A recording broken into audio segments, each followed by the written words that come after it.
You, Just got a fucking message on Discord. The fuck? Oh, what a message on Discord. Who sent that? Oh my goodness. I know. is there a link that we have to hop on, or are we just going to be in Discord the entire time? Oh yeah, just Discord. Yeah, this is where we're at. Yes. Super professional, super amazing. Everything's great. Yes, we're all in here. we're We're hanging out. Oh, Vader. Sorry, I didn't realize that you hopped in. I have sound turned off, so the people on the stream don't hear like a million notifications. How's it going? Hello, Feder. Yeah, I did that too. Yeah. Oh no, we have a Vader. We have Kill an him. invader, if you will. Yes. Yep. All right. So yeah, we are here and we are live. Yes, we have quite a packed house today. We've got 6 people, including myself, which I think is the most we've had before. So it's probably gonna be very crazy and very chaotic. You might not hear anything. You'll just hear a wall of sound, but it's gonna be great. So how's everyone doing? I'm doing good. Yeah. I'm doing well as well. That's good. It was a January night. I guess he's doing well as well. I guess so. That's definitely a sign of wellness right there. Oh, sorry. I was stabbing Hatter in the kidney. Oh, That's my bad. He actually did a good job this time. Yeah. Very clean. Yes, very good. So, Very It's a clean incision. very It's, precise. you got to get the scalpel just right, or he's not going to have that reaction. Noodle, you just walked in on us stabbing somebody in the liver. So how's it going? Noodle? Yeah, thanks for interrupting that jerk. Can I leave then? Yes. Hello, You Noodle. guys can continue your You've witnessed- conversation. Witnessing a murder. Yes, you are. Yeah, you'll be very in rude. courts soon. We're gonna have the court case in a few weeks, so get ready to answer some questions. No, It's gonna be shouldn't fun. you just eliminate all witnesses? Your Honor, I just showed up. Your Honor, I do not recall a single thing that I may or may not have seen. I only just heard them talking about it. Your that's Honor, all. what is a murder? Your Honor, I plead the 5th. We just asked you if you knew. I plead the 5th and the 6th. I'll plead the 1st and 2nd too if you want me to. I'll just plead the whole Constitution. I'm dismissing this case. No, sit down. That's my job. I said I'm dismissing the case. Yeah, Thank exactly. you very much. Your No, I I, Honor. the could be witness, your- am dismissing the case. I'll be your Saul Goodman. Oh, I'll yes. cover for you guys. There we go. Speedy justice. What a joke. Oh, yeah. This Uh, Like court the is legal full of system. clowns. Aha! This Honestly, court is though, I'm full of doing clowns. fine. I'm just tired. Hey, But I feel that. got some running done. Oh, Join the yes, club. Good stuff. Yeah, same kind of. This is the tired live stream right here. Everybody's tired.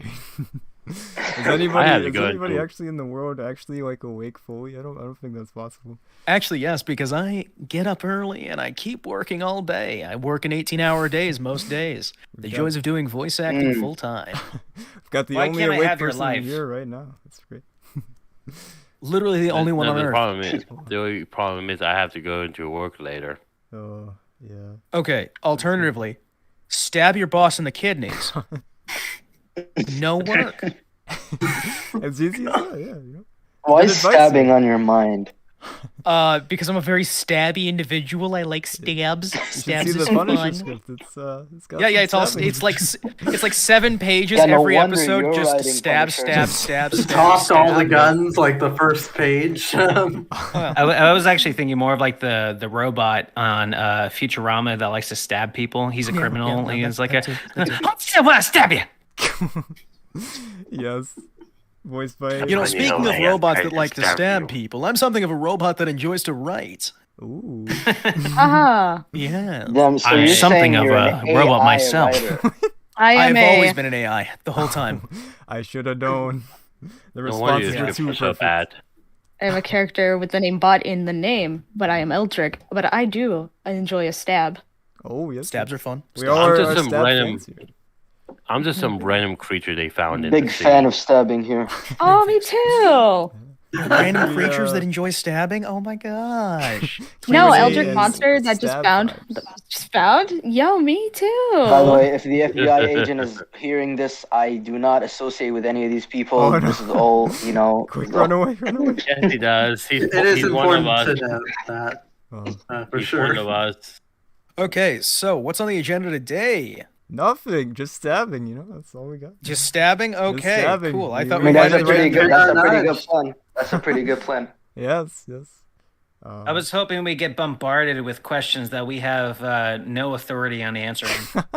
Yes. Well, Yeah. it's funny you actually mentioned questioning because later on in the stream, we're going to be doing a little preview of a thing. Oh. And then there's going to be questions that are going to be able to be fielded about a brand new thing. Gasp! Lay It's, gasp. the McDonald's audio drama. It's coming soon. I knew it. Yeah, Well, we've been no. teasing it for a long time. Is Burger King gonna be the villain? Yeah, I've got to yeah, honestly yeah, say yeah, that ever absolutely. since I got What the Christopher hamburger? coming into my emails and crawling through my window in the middle of the night demanding the McDonald's audio drama, I really think that I had an understanding for just how important this was. For the sake of my family, please help. He's kidnapped my family. They're in Wait, trouble. all right, okay. Anyways, moving on to no, you know. I was kind of hoping Go that the continue. McDonald's audio drama would be like Game of Thrones, to where like all the fast food restaurants are trying to be the number one on top. Oh yeah, Honestly, that would. yeah. Yeah, Did you mainly just violate focus on NDA? Oh, Yes. Jeez. To rewrite the whole thing to Fair. be about stabbing. Like, God damn. Ah, Yeah, like I was going man. to do the whole time. I love Okay, stabbing. to be fair though, when he's released a D&D type game Wait. where where the enemies is the Frozen King and the Frozen Jester. Oh, Yeah. dang.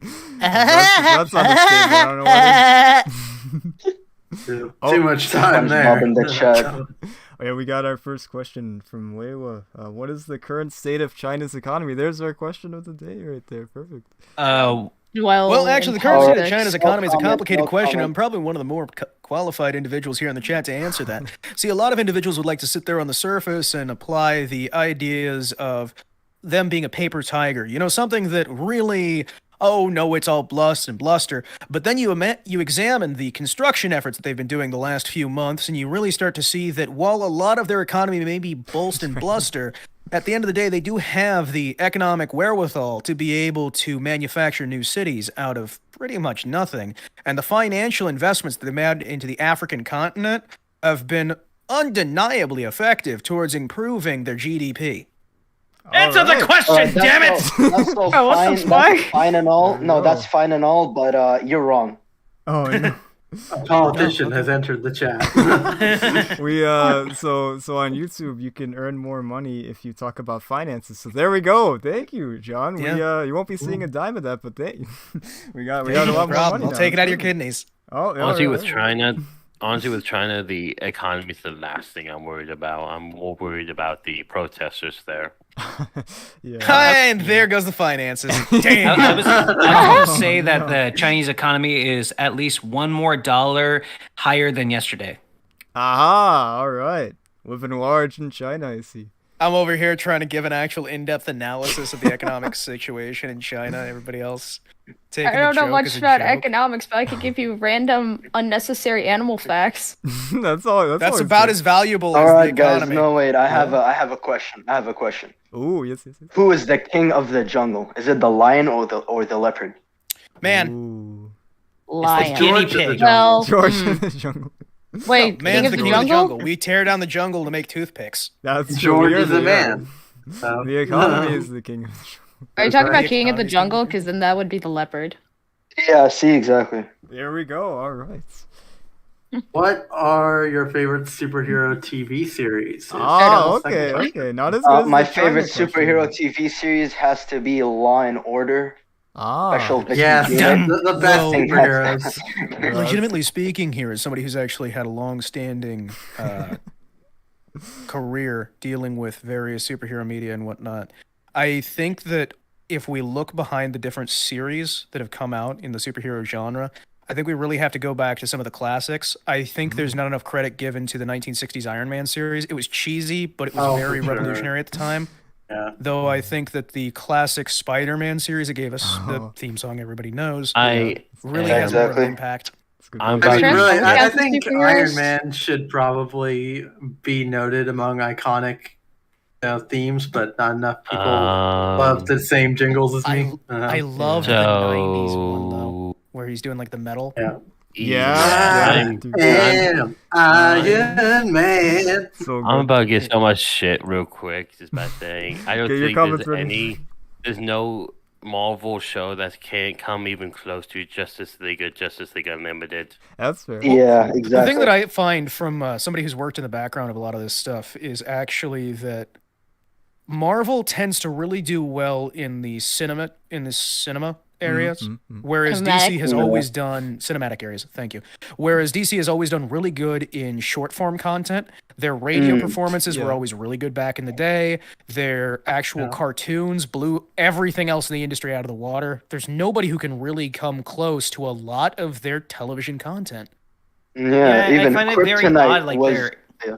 Okay, continue.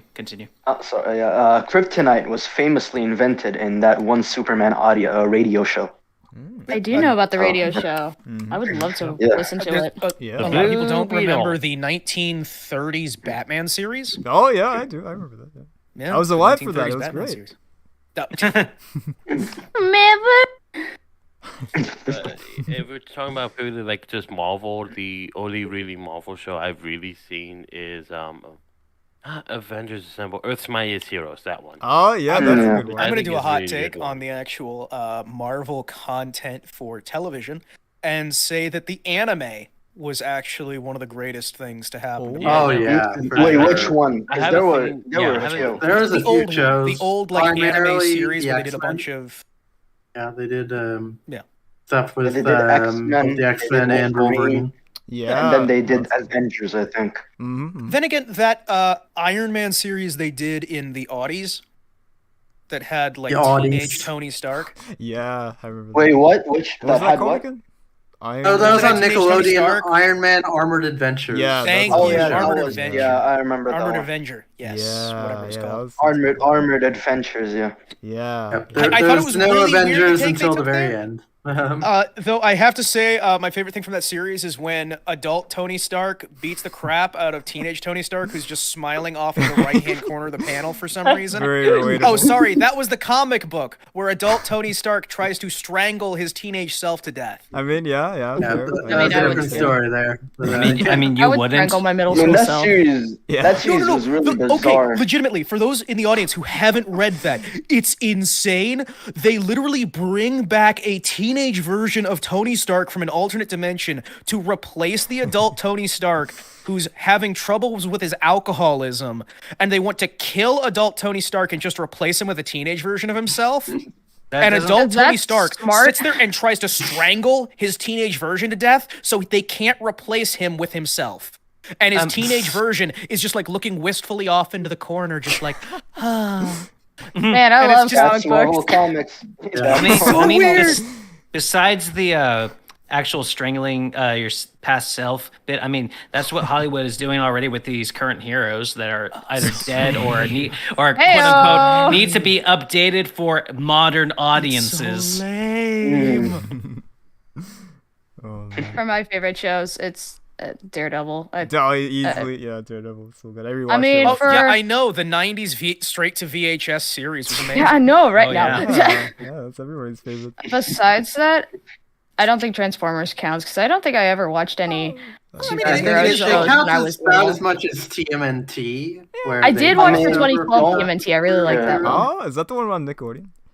Yes, it was Which Yeah. is the really one where good. it goes, Yeah, 2012. TMNT Turtle Power, TURTLE Power. You know that one? That was It's got the eyes. 2003, I think. good. was Transformers Prime. No, 2003 was. Yeah, no. The How was the TURTLE theme song Power song was from Transformers Prime. I know that very well.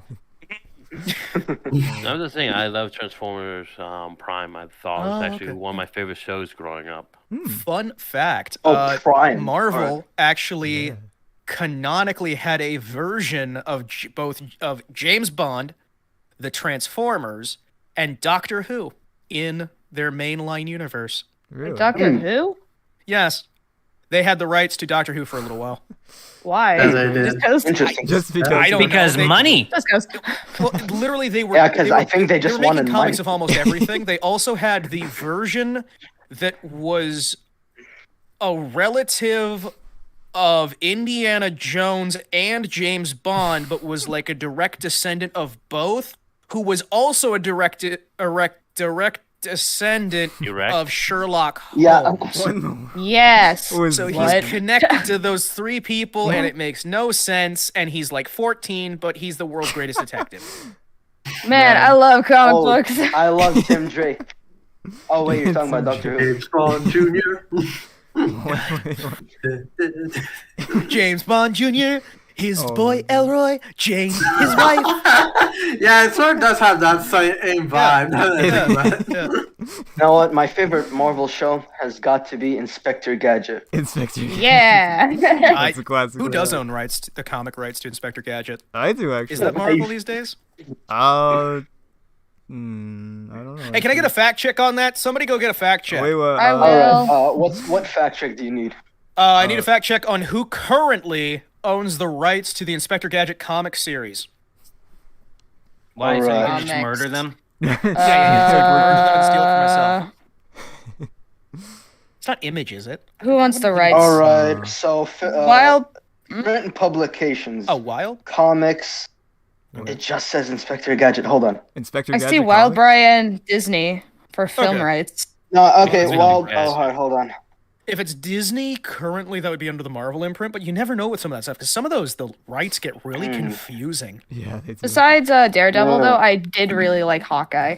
Oh yeah. Oh yeah, What's for up? sure. That one is like amazing. Gotta get to my boy Hawkeye. As a yeah. group that makes Marvel Audio Universe stuff, I have to Wait, say, what are your guys' thoughts on the 90s Marvel Cinematic Universe? Oh, the Oh. sort of kind of non-existent one. The Does one that that kind of include the Ben existed Affleck and was Daredevil? trying to do it, like their first Yeah. attempt at this stuff, fascinating. where Oh, wait a Captain minute, are America you- beats Oh, the the one crap out that of a woman started and leaves her with, by the side yeah, of the road Captain in a America. car. Does this also include Ben Affleck Daredevil? That Or had is like that- No, Ben I Affleck think was that had like a 03. Daredevil Yeah, that was- and a that Captain was the America and a 70s, Spider-Man. Was that the 70s one? No, I think Yeah, it was that the one 90s. was with like Trial of the Incredible Hulk and stuff. Okay, 'cause like, there was the with one in the Daredevil. 70s. Oh There's yeah, one in the I do remember 90s. that. Okay, wait a They minute. had Arturo from Sliders as the But Kingpin. it's so Oh my God, really? weird. There's so Yeah. many different failed attempts. People have been trying to do this stuff for years. It's a miracle Disney's worked as well as Right. it did for as long as it Yeah. did. Yeah, absolutely. But initially they did it with I mean, to be fair, Paramount. Ew. yeah, they Oh, initially were ew. with Paramount. Cursed. Hold on. Never no, mind. at one Never mind. point- Wait. Okay, legitimately, at one point, I believe it was Canon Films that was going to make a cinematic universe version of Marvel. You know, because Canon Films is mean- what I think when I think quality. Oh yeah. Oh, for sure. I Wally. mean, originally, the Fantastic 2015 movie, Oh, and no. the I'm reboot, about to and the stab you in the reboot, liver. and the reboot of X-Men, the one where they're all younger in 60s Oh, and that stuff. one. They were gonna be a crossover. They were gonna be in the same universe. Yeah. I thought That it was reminded me gonna of go Fan places. Force. Ew! Cringe! Cringe! Yeah, Fantastic and like the newer X-Men movies were originally gonna be. They even did a photo shoot. The cast did a photo shoot together. Oh Well, yeah. I mean, forgot there's about there's that. Cringe! famously Bad I- Fox! Bad I know Fox it's Studios! out. I know it's out of our. Sorry, what? Is it bad? Bad Fox Studios. Bad. Just hit I 'em with a know that it's newspaper. out of our realm because that's more the DC side of things. But me and Christopher over here were doing the DC thing Oh yeah. together. What? Yeah. That was fun. That was fun. Daredevil. The yeah. DC. Yeah, we did a few DC's different things Daredevil. together. Wait, who's Christopher? That's. I'll be right back. I'm gonna go have some dinner. I'll be right back. Oh, all right. but Hope yeah, you enjoy. Who's Christopher? I'll be back. You mean See that you later. guy? That Yeah, guy, the which one guy? guy, Who yeah. guy? The one Yeah, guy. that one guy. DC things. The one Speaking of guy. DC, The one guy who speaking does of DC. DC things. The one guy speaking of that's DC so things. freaking so writing. a That's so script for, like, freaking. 4 That pages sucks. long. That one guy that sucks. Yeah, that's true. That's true. I'm sorry. 4-page So- Christopher over here. So what? No, I'm in Go, go. general a more of a DC guy than a Marvel guy. So my channel, Horizon Studios, has a lot more DC stuff. That's true. Wow. Mm. And if you like shameless plugs like that, you'll love the content over on that channel. You will love the kind of amazing DC No, content bad, you can't John. get Bad. anywhere else. Bad. Thank you, John. No worries, I got your back. It's, Check some I would have to say, Funny. I'd have to say The Gifted for me Ah. of top Marvel Oh, The series. You need to Gifted. watch That's that. a very interesting pick. yeah. Yeah. I respect it. Yeah. It's good stuff. Tony Stark. Usually I would expect like Legion if we were delving into X-Men. Oh, Legion That's- is like by far an amazing one as well. Like, it's like really trippy. Man. I think the only trouble with that one is they sort of abandoned their supporting characters later on, in like weird directions. But aside from that, it's like incredible. Ooh. Like the Makes sense. gifted, like You know- everyone even that you think are gonna get ignored, are like, nope, they're still going on, and there's still interesting stuff happening with them. Hey. I was really meaning to rewatch Runaways because I really did like that one when it was coming out. Yeah. I prefer Cloak and Dagger over Runaways, but especially yeah, season 2 was really good. Yeah. Nah, honestly, Cloak Okay. and Dagger, I feel like was worse Runaways. I'm gonna be honest. Well, like- every time I hear Cloak and Dagger, I think of the obscure characters Dagger and Sheath. Oh my god. I And, know what you're talking oh about. goodness. Oh my goodness. That's Yeah, like, that's strangely, like on the a level lot of Dog daggers Welder. in fiction, but not enough cloaks. Yeah. Too many daggers. Do you guys Yeah. know Dog Welder? Oh yeah. Dog Welder, Welder. You got like Snowflame. I know What's the Snowflame Snowflame, I TV just don't know, series? When's the Dog Welder. Snowflame TV Right? series, Come guys? on, approve, make it happen. That's Come what I've been on. waiting for. Second half. Eager, return my phone calls, Bob, please. Oh wait, he's not even there anymore, is he? that'd be why he didn't return my phone calls. That could be. Yeah. Yeah. Yeah. No, okay, but to be serious, like actually a genuine answer, I think my favorite Marvel show has to be Spectacular Spider-Man. Oh Probably. yes, now you're speaking my language. Yeah. That show is Cross the genius. rainbow bridge of Asgard, where the booming heavens roar. Spectacular Spider-Man theme right here, ladies and gentlemen. breathless wonder. Yep. But yeah, no, Spectacular Spider-Man was a good show. I remember watching it while I was growing up. Guys, I love the best Spider-Man theme. It goes like na-na-na-na-na-na.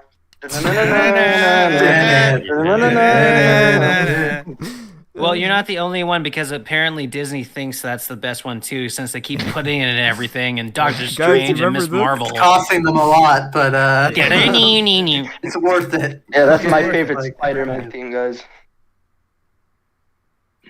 watch it. I'm surprised in what is it, Black Panther, Wakanda Forever, when Namor says, "I was a mutant," and they go near. Oh my, just Yeah, playing. you're gonna go- He's got his phone out, he's just playing it on the phone speakers. It's just a little Can I clicker. I have a question. Can I Yes. talk shit about Wakanda Forever for like a hot If you minute? want to.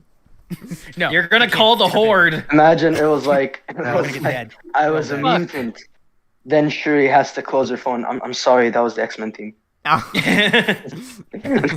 I'm see, sorry. yeah, no. I was talking Hear me to out. other mutants. Hear me out. Hear me out. The big scene happens. Namor tells them, "I was a mutant." Then you hear the theme. Then you see a background character reach down. He pats himself. Then he pulls out his phone and he mutes it. And that's it. There's no other explanation. Call me James Yeah, Gunn. sorry, that was my ringtone. I don't know what that My was. bad, guys. No, he doesn't sorry. even say anything. It's just that little moment where you can see in the background he's like fumbling for his damn phone. And he almost throws it on the Oh my ground. god, man! Was it the Lego Batman movie? Like you hear like the dramatic music and it's like the hold music or whatever. It's great. Yeah. It's classic.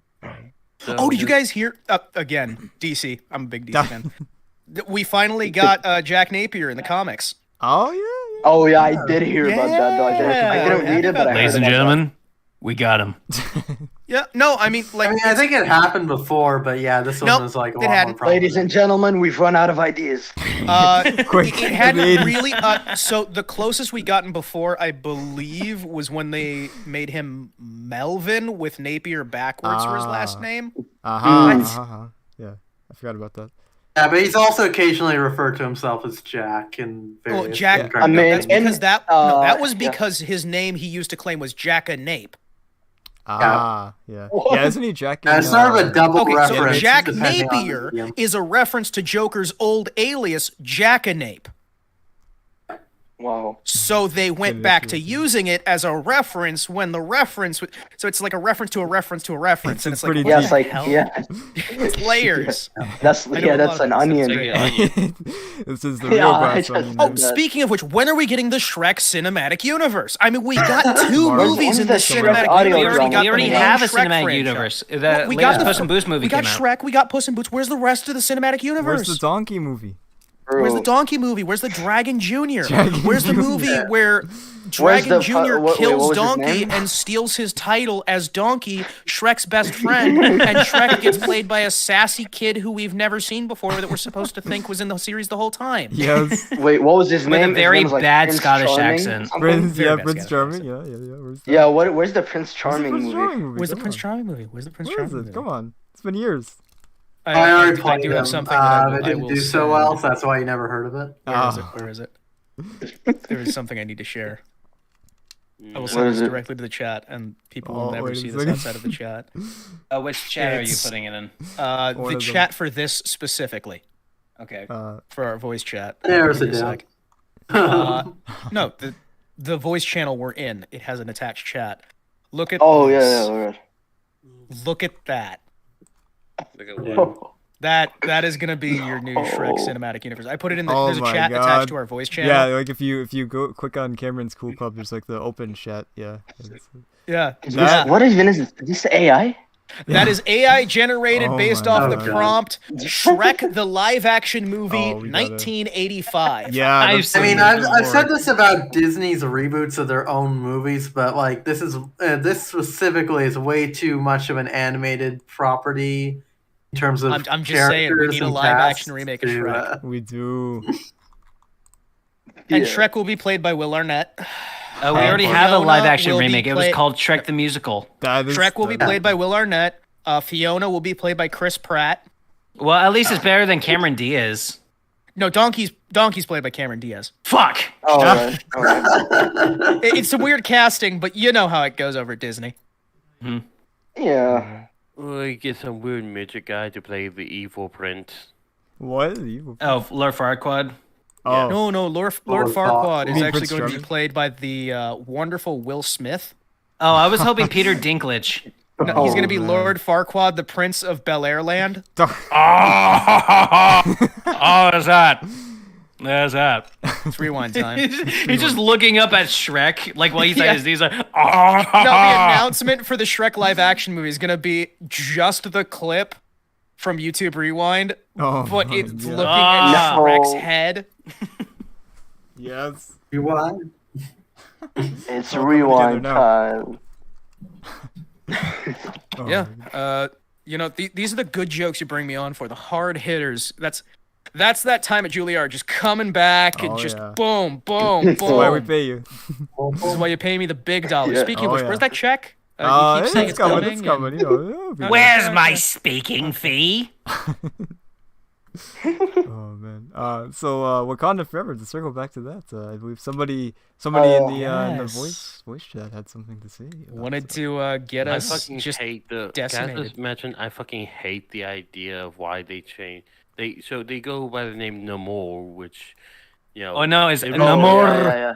Originally, Namor was a name given to him, which means avenging son. This sounds fucking badass. Yeah. I know. I It is I mean, prefer isn't that one. Namor originally supposed to be Roman backwards?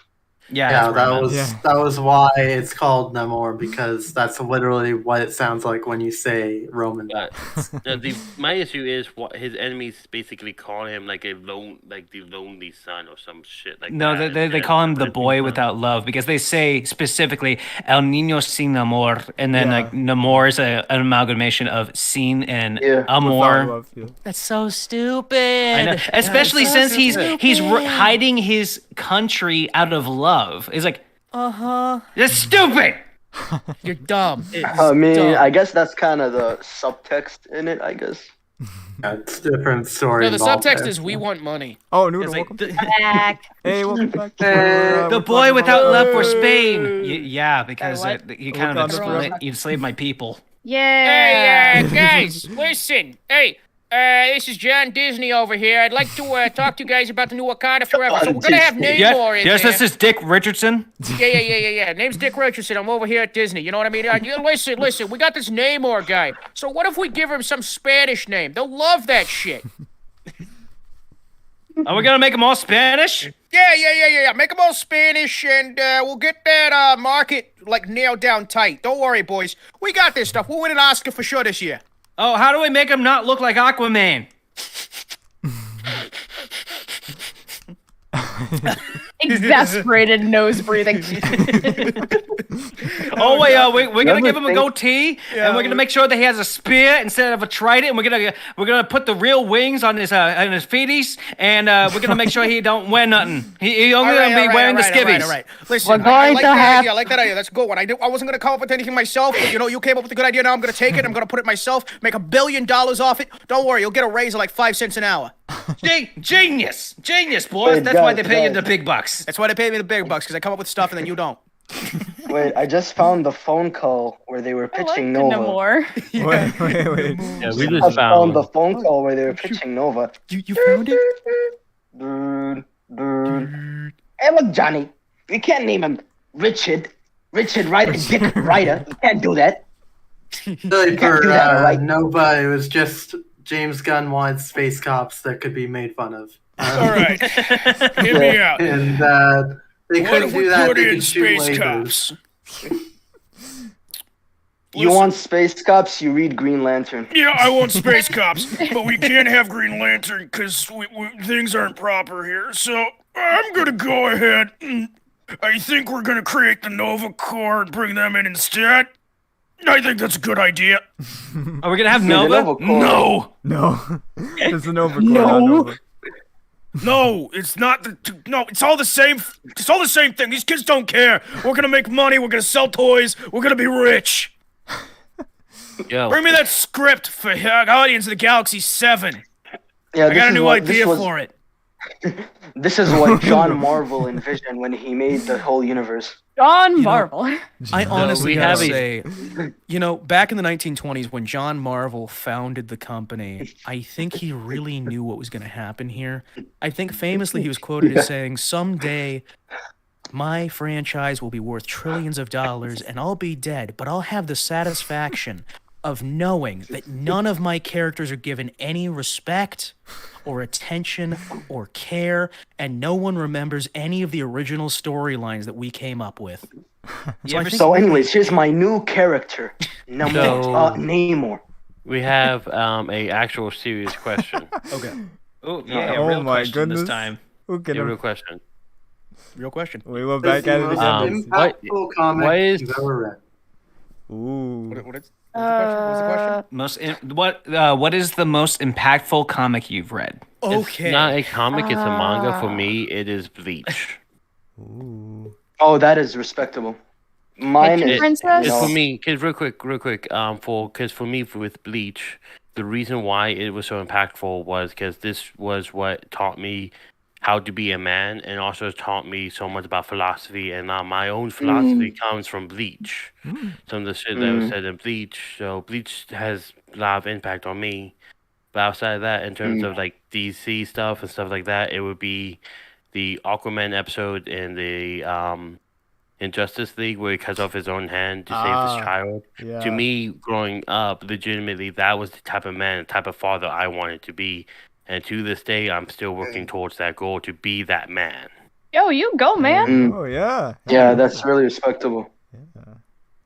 Yeah, for So me, it's I don't not. want to ruin your also- big moment there. Out of context, though, and re-entering into the chat because Discord broke. Oh no. You saying Bleach made me the better man that I am today. Wait.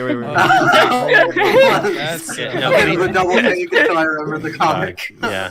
Yeah. So, I know that everyone in this chat here is probably a little bit young considering this thing came out in 95, but for me, the single most influential comic book was the comic book that got me to stop buying comic books altogether. Oh, Watchmen's Yay! Avengers Time Slide. That's understandable. Yeah, Avengers Time Slide. Oh boy. no.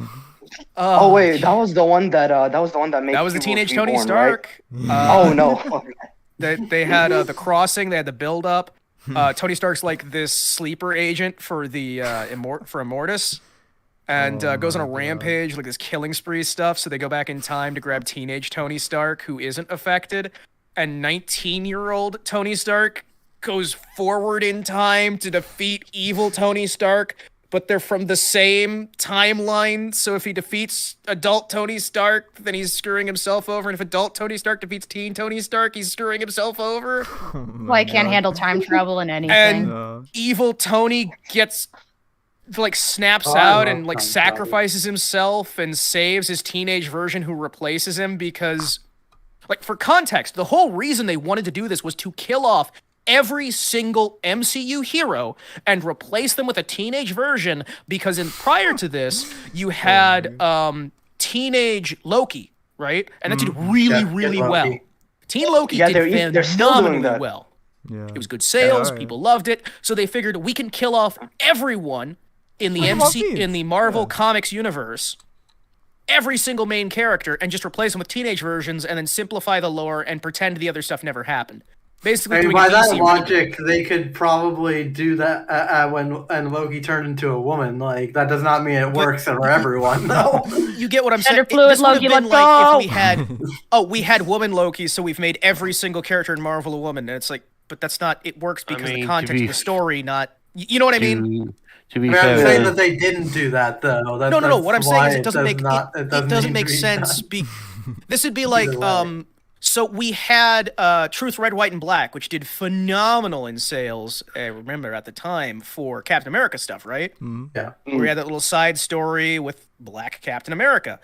That'd be like, oh hey, a Vietnam War character who's a side version of the character did well here. Let's make one for every character. I'm sorry, how do we have Vietnam War era freaking, I don't know, let's say Iron Man.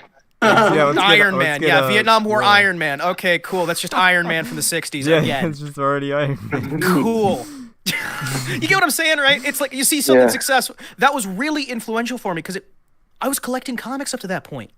I loved comics. I was collecting all kinds of stuff. I was reading so much different stuff. I had like my original sealed Captain America issue 3. Wow. I had a bunch of really big collections for this stuff. And that was just like, I can't. Game over, man. It broke me. Game over, man. Game over. So I'd have to say the comic that stopped me buying comics was probably the most influential. That does make sense, honestly. Yeah, honestly, One for more day. me, Oh, no. We're getting Vietnam flashbacks. yeah, for me, it was also not exactly a comic book. Well, not an American comic book. It was also a manga. It was One Piece. There you go. That is my. Marvel's One Piece was pretty good. Marvel's One Piece, yeah. Didn't they also fight Titans? Didn't the Avengers also fight Titans? That's real. Yeah, that happened. Yeah, I read that yesterday, actually. That happened. Yeah. Yes. Yes. Remember everyone's favorite Avenger, Hatsune Miku? Me neither. What's your name, Rico? Biggest impact. Guys, remember everyone's favorite Avenger, Goku. Yes. What about the cowboy that was literally just a cowboy and had no superpowers but was on the Avengers anyway? I think I know that Batman? I think that was Billy something. He was just a cowboy. He's just a cowboy. I wanna be a cowboy. I mean, to be which one's fair- worse, just a cowboy or a luchador? I don't know. I mean, With no superpowers. El Muerte that they're making a movie of. It's gonna be the best one. I mean, look, getting El a Muerte movie? at least can beat me up. What can Does the this mean I cowboy get my do without a Snowflame gun? movie? No flame! Wait, I know what you're talking about. Yeah, he gets his powers from drugs. Yes, cocaine is my god. Yeah. What about the Hero Goblin movie? No. When's the Speedball movie coming out? Nope. You I get learned your about Snowflame from Fibbage. you get your wrestling mask movie instead. You don't get your drugs. No, so one of these days I'm gonna get my Snowflame movie and I'm gonna star as Snowflame and I will do a lot of things to get in character that will get me in. It's called method acting by taking as much cocaine as possible. It's Cocaine proven, is your god. Okay, hear me out. So I'm gonna show up on set. It's gonna be the first day of shooting. Oh, I'm ready to go! Oh, thank you, Stanley. This day's gonna be amazing. Yep. Have you Wait, ever heard wasn't of the Snowflame a DC character? I don't care. I don't care. He's Marvel now. John, you know this is the Marvel Thank set. you anyway, you're supposed to Stanley. go to the Warner Brothers set. Actually, guys, DC I Marvel think you missed Cinematic an Universe. important. We're I merging think you them. missed an important detail, which is that DC is actually a subsidiary of Timely, which is actually Marvel Comics nowadays. We got him. So you know. You ever hear the interview with Eric Bana talking about what's his name? So he was talking about the Hulk movie that he was in, and what's his name? The guy who keeps talking like this, Nick Nolte. There we go. So he was talking about and I was reminded of this because of the method acting. He said whenever he came on set, he had this oxygen tank that he breathed in before he do a scene, and one day he came up to me and he said, I don't really need this. I just carry this around to make him think I'm crazy. Yeah. That sounds like a Nick Yeah. Nolte thing to do. I would do that. There's so many instances of that. Okay. Other people's influential comics. So this is also manga. I think from comic books, the one that inspired me as an adult to want to write for comic books maybe was Umbrella Academy. I like the sketchy style and just the weirdness of it, and that it's unapologetically weird. Manga wise, actually Kitchen Princess was probably the first time I actually read comic books and decided to read them always. Kitchen Princess had a really sad opening, but honestly it was wholesome as heck. Oh, I love it. That's a cool answer. Kitchen Princess is about this girl who almost drowned herself because her parents are dead. That's the beginning of the story. There you go. But a boy saves her, and apparently this boy goes to this fancy prestige cooking school or whatever. So when she gets older, she enrolls into the school to find this boy to give back the little spoon that the boy gave her, and there's also little recipes and whatever. This is middle school me trying to figure out both gender and sexuality, but man, it was wholesome. Welcome to the Wholesome Network, 24/7. One Punch Man, superhero wise, was probably my favorite. What was? Can I recommend you a manga? Yes. W. Juliet. W. Juliet? Wait, what? Yep. Look up the manga W. Juliet. It's really good. Okay, so I'm not going to tell the whole joke here. People who understand the joke will get the joke and why I'm not going to tell the whole one. But can I interest you in a really wholesome Christian anime about a bunch of women learning to study a Bible? Oh, fuck you. Fuck up, John. Fuck up. Besides Kitchen Princess, One Punch Man was probably the other most influential comic book I've read. Just because it made me intrigued into the reason why I watch certain shows and certain anime. It's because I like shows that do something different to already a genre. Here's a superhero. He doesn't want to be a superhero, but he's strong anyway. That's why I like Saitama. He's in a world that takes everything super seriously, and he's just here man, he just wants to live his life. Yeah. And I just want to go shopping, play some video games. I don't Also, wanna Max fight a Middleman, giant man. crab man in his underwear. That was his first time. Yeah. Yeah, I'll fight this weird alien thing if I can go back home afterwards. I like how he reaches the pinnacle of his dream. He's number one on top. I mean, when it comes to physically, nobody really recognizes it, but he's I did it, but now what? Exactly. Now what do I do that I'm here? Well, No. apparently make a whole bunch of money season 1 and then fall off on viewership partway through season 2. Yeah, even though the manga still has a gigantic fan base, but the anime is what fell off. Okay, so legitimately a lot of anime is used as advertising for the manga, manhwa, or for the light novels. I remember Gate. Gate. Why? Why? I feel like I would go on for hours about Hit Mike. Listen, Gate John, is, you are Gate torturing is me. Shut the phenomenal. fuck up. It's so wholesome and wonderful. Shut the fuck up. No, it's not. I'm calling bullshit. This man is saying it's so phenomenal, it's so wholesome, then another man says, shut the fuck up. Yeah, that's Gate in a nutshell. That's Gate in a nutshell.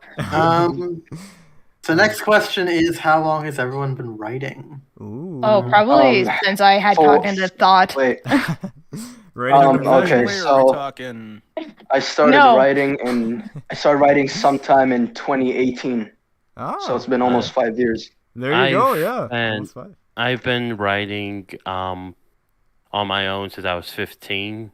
So that's about 9 years, and I've only been publishing my writing for the last 3 years. There Mm. you This go. is my third year of it. Yeah, I've been also I'd like writing- to say that I've been making stories like my entire life. It's just I didn't take it Exactly. seriously Yeah. until like Yeah. 2018.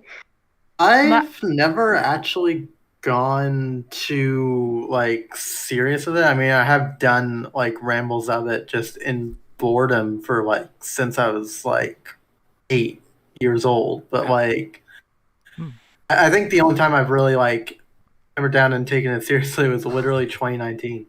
Man, It yeah. was when I started recently with it. I plead the I'm fifth. probably the newest one here. No, with that sort of deal. I started out like probably when I had cognitive thought, had a piece of paper and a pencil, and I started writing. I think the most vivid memory I have when I was a little child, probably like first or second grade, where I was on a plane to Florida and I just wrote a story about a ladybug, and that's about it. That's the most I can remember. it. But the most I've taken it Yeah, seriously that's- was fan fiction writing, and I've done that for like now. What is it now? 8 years now, I think. Mm. Oh, hey, yeah. That's when I started getting traction, and now I'm trying to get back into it. I've just kind of lost motivation to write, and Yeah. I'm back to motivation, and then I'm not. But Yeah, it's, it- I get that. I'm sort of in that zone yeah, right shitty now. fan fiction from really. middle school. That's what I did. I did not understand how romance worked, and I still don't. I just know what I want I and need. do not have humble beginnings with that stuff. I went to a very nice school where I was taught to do cinematography, script writing, acting, voice acting. Have been doing this almost my entire life. Have been doing professional voice acting for almost a decade. Professional writing for a bit longer. How I wound up here, I don't know. But hi. Sheer one. Yeah. I found him somewhere and kidnapped him. I mean, he Yeah, did this all volunteer. Yeah, it's all voluntary. all Please, can I see my family now? No. We'll arrange it. Yeah, actually, I started writing by writing fan fiction actually, but it was like DC fan fiction. Mine was self-insert stuff from like Voltron same Legendary here. Defender when that came out. Hey, love it. I have the Yes, Voltron graphic novel Legendary though. Defender. That I have the graphic novel of that. My friend gave it to me for a birthday present, and that's- also Space Dad keychain. Yeah, It's still in my Space backpack. Dad. Space Dad. Shiro, first time I saw him, I was just like, yes, I know what I want to write about now. That's how it all started. Yes. And the rest is Anyway, follow me on Tumblr. It's Noodlebot. It's it's Mystery Inkcat 234. It's back from the dead. Yeah, God, there you make go. up your mind. All right. It's Mystery Inkcat because I was in middle school. Hey, could you spell that out for the folks at home who may not be able to understand exactly how to spell it themselves? MYSTERYINKKAT 234 There you go. And you Okay. can I find love that where? learning spelling. on Tumblr. My On favorite. Layla Tumblr. has spoken That's right, in guys. You can check that out over on confidence. Tumblr. Fantastic Also creations writing. regularly for your entertainment. My master Alright, list is today- the first pin post, so you can always read my stuff there. Perfect. Yeah.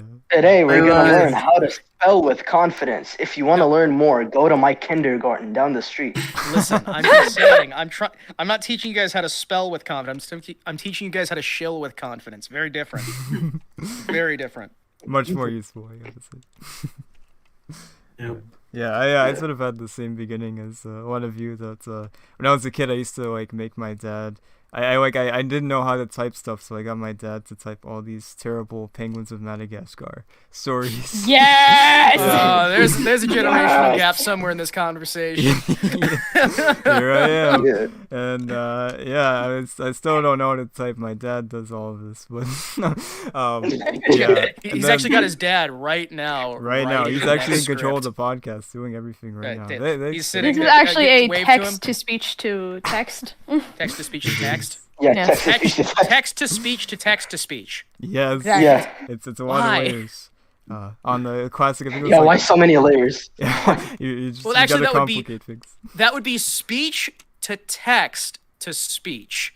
Because Yes. you're telling It your somehow dad makes Oh, it sound more right to Teacher organic. that way. Zen That does speaks that. Yeah. There's a You're VTuber gonna who do does speech that. to text to speech. Just speech. Just speech. No, it's fine. No, Back. we gotta complicate. We've got to Um, do this properly. Wait, It what? was speaking in confidence to us about also writing a fanfic as well.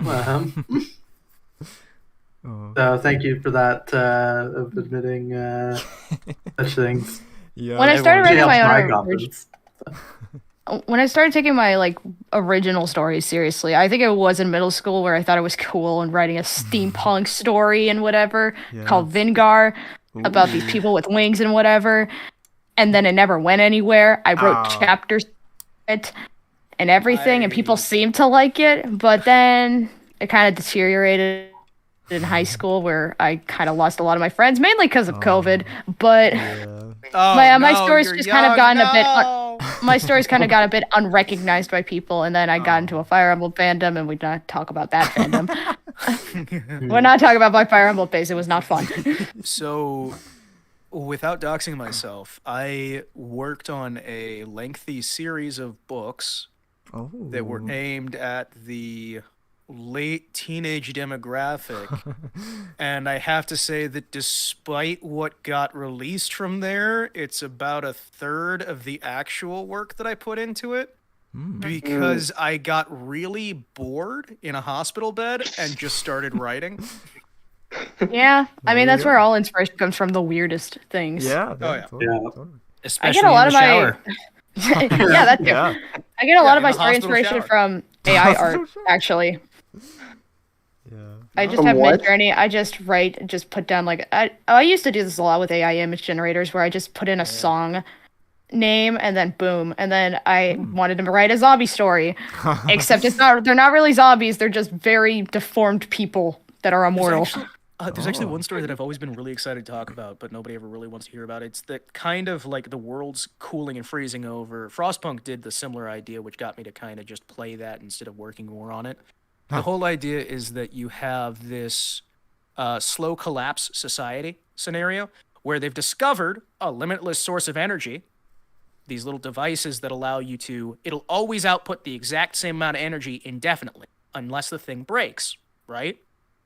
So they solve all these problems, they build all this stuff, everything, and then suddenly it starts getting colder. Why is it getting colder? We don't know. It's definitely not these magical batteries we've been using for ages. It's fine. No, don't collapse our economy. We need these things for the economy. So instead You're of just actually, in time for the craziness, Sir Soplo. Yes. Welcome to Soplo. it was just this whole story of just this slow collapsing society where they know exactly what's causing the problem, refuse to get rid of it because they've based it around that thing. And then you have these big like frost waves where people freeze solid and the temperature drops like 30, 40 degrees. Isn't that the in plot to seconds. Snowpiercer? Snowpiercer did a similar thing. Frostpunk did a similar thing. It's been done a few Yeah, times. Snowpiercer. Yeah. Snowpiercer is that like I don't know, a vaccine was shot into the sky and then it like froze the earth over. or something. no, it was Global like warming it was is a killing weather the planet, machine. so we're going to cure global warming Oh, by sending yeah. a Anyone know the missile plot of into Snowpiercer? space. Wait. No, global warming is killing the planet, so we send a missile into space, and then the missile goes off, and we accidentally cooled the planet too much. Now the entire planet's frozen. That was Snowpiercer. Yeah. Yeah. That's Yeah, that was. But Right. one guy saw that coming, so he made a train that goes all around the world instead And of that making a one bunch guy of is bunkers. supposed to be Willy Wonka. Yep. Yeah, for sure. Yeah. I remember watching he that is movie. It's definitely very Willy weird. Wonka. Yeah. Definitely. You can't It's a change very that. weird The movie. story I'd been working on was literally just like I really wanted to explore how people handle inevitability. You know what I mean? Yeah. So it wasn't about the apocalypse scenario. The apocalypse scenario could have been anything, right? Yeah. It was about Yeah. knowing something is going to kill you, latching onto that thing that you know is going to kill you anyway, because you can't imagine life without the thing that you know is going to kill you. Quite a conundrum. So that was more like the focus there, because I like to have thematic elements in the writing stuff. Yes. I remember you. Wow, sent so that you to like me, actually. writing? Yeah, that was some good I do. stuff. Oh, so you like writing? Wow. The zombie story, I would say it's like Fallout meets Shaun of the Dead, as in the humor, and that being, they aren't technically zombies. Actually, they're just deformed people that got experimented on. So the basic plot I had down. This is all based on just AI images I just put into Midjourney, and I was just like, yes, these look like cool characters I want to write about. Because I did that a lot. I do that a lot, actually. Nothing wrong with that. Yeah. That's Nuke always goes good. off in the U.S. as as most I mean, Fallout Midjourney stories is do. not a good program, but yeah, keep going.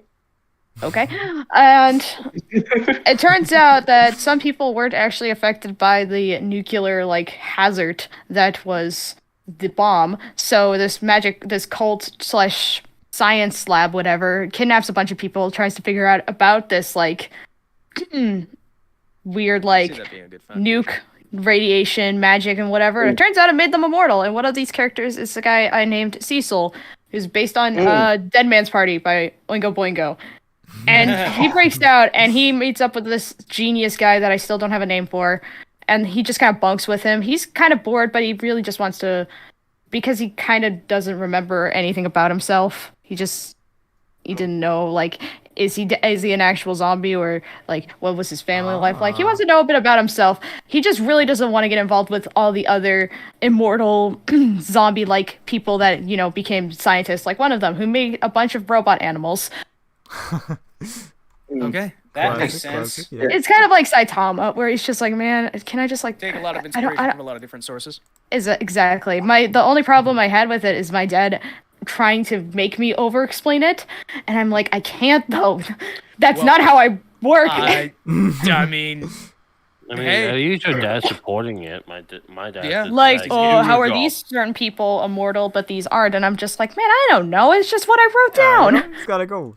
Figure that out. I don't need to explain myself, actually. Instead of explaining yourself, do the Mario. Oh, the Mario! Another story I had based on AI was Raining Cinder, about a volcano that erupts and a bunch of clouds form across this weird land of strange creatures. They're not human. They kind of look like they're made from something else. One of my characters is literally just sunflower, and they just look like a sunflower. But it just rains burning ash and whatever, and some people go mad if they stay in it for too long, and they become these ash monsters, fire monsters, and whatever. And the goal was to just find this volcano, stop it, and whatever. It's kind of just a short thing that I just like drawing the little characters. They're very cute. When I draw them all small, I can send them in the general. Yeah, I'd love to see it. That sounds. Yeah. Yeah, alright, let's see. Sometimes it's just all you need for a concept, really. Exactly. Well- There's Sunflower, and then there's Casa, who's this lady with a broken umbrella, and she just kind of vibes. Well, mine, for one of the stories I came up with when I was younger, is a story called Kaiju. Came up with basically the idea of this world is that humans and monsters know about each other's existence, and the entirety of human history has been completely altered because of it. Technology has changed. There's different levels. There are more events in this way and less events in this way than we are. But one thing I did do in there is that the humans discriminate against the monsters, but the humans don't discriminate against themselves because they have a bigger threat in this series. But the story follows a half vampire, a Yuki-onna, and a Frankenstein's monster, and an elf. That's interesting, Cass. Interesting, yeah. And the thing too with the series was coming up with the basic power system, which was basically there's there's two categories: the humans who have their own magic, which is Amioji magic, classical witch magic, stuff like that. But then the monsters got divided up into 4 categories. You had the unnatural, which were phenomenon. These were really supposed to happen. Think like ghosts and zombies. They weren't supposed to happen, but they happen, and these are monsters now.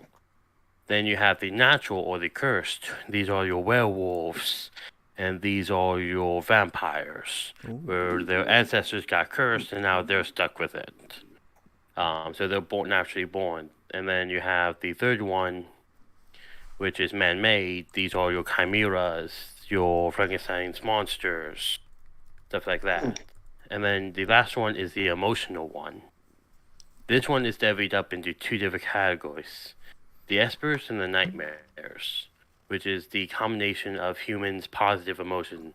And if enough people generally believe in one concept, it will manifest. For example, if enough people believed in Santa Claus first starts showing up and actually doing his job, which would feed his power even more. I really love those more conceptual concepts. Yeah, For sure. Hey, that's some good stuff. For the nightmares, though, it's the opposite, which is like fear and stuff like that. Yeah. Like the boogeyman exists in this world, and he's fucking terrifying because he represents the fear of the unknown, the genuine fear of you don't know what's going to happen. I have this world, I have these characters, and I have two characters I love so much, Nightmare and Esper.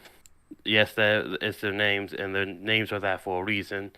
These two are characters no one wants to fuck with, because they will kick your ass because they represent everything evil and everything good. However, one hates humans and one hates monsters, but it's not the ones you think. Esper hates humans because humans disrupt the natural order. They want to try to conquer nature. Nightmare, however, hates monsters because monsters are predictable. The moment they see fear, they act just like every other animal. It's boring. Oh, he's so angsty. Humans, however, when they are... God, I'm going to cut myself in all this edge. However, to him, with humans, is that when they're scared, you don't know what they'll do. They could run away. They could try to attack. He doesn't know what's going to happen. It's more of a curiosity with humans. So that's really interesting. Cool. Yeah, I like it quite a bit. Yeah, that's some cool stuff right there. Cool concepts indeed. Yep. Honestly, I'm working on. Yeah. Go on. In the peak of like sorry. No, keep going. In the peak of like my Greek mythology phase in high school, I had this weird obsession with a certain god-ish character who's the child of Aphrodite and Hermes. I'm gonna give a big guess on what their name is, but Kratos. Yes, no. But I wanted to write a story about like the children of Aphrodite, and they realized, man, our mom sucks. And they make her with soup. It started our main intersex icon, who I've just nicknamed as Ditus because Hermaphroditus is way too long, and that's a mouthful. And they follow Eros around, just hopping. It was just kind of like a thought idea. It's just like, hey, what if at the end of Ditus' story, what if they got to see more of the world instead of just this one lake? Because that's where Ditus' story ends, because it's one story just to explain, oh yeah, some babies just don't have A and B genitals. Because, yes, intersex is real, and we all need to stand, appreciate it. I don't care how rare it is, it still exists. Dad! It's extremely rare. That's probably like the original stories I can think of off the top of my head that I've like written about like on paper or on Google Docs. That's a shame that I have not really. Oh man, yeah. But yeah, welcome Nighthawk and Sir Sopo. I saw Sir Sopo joined.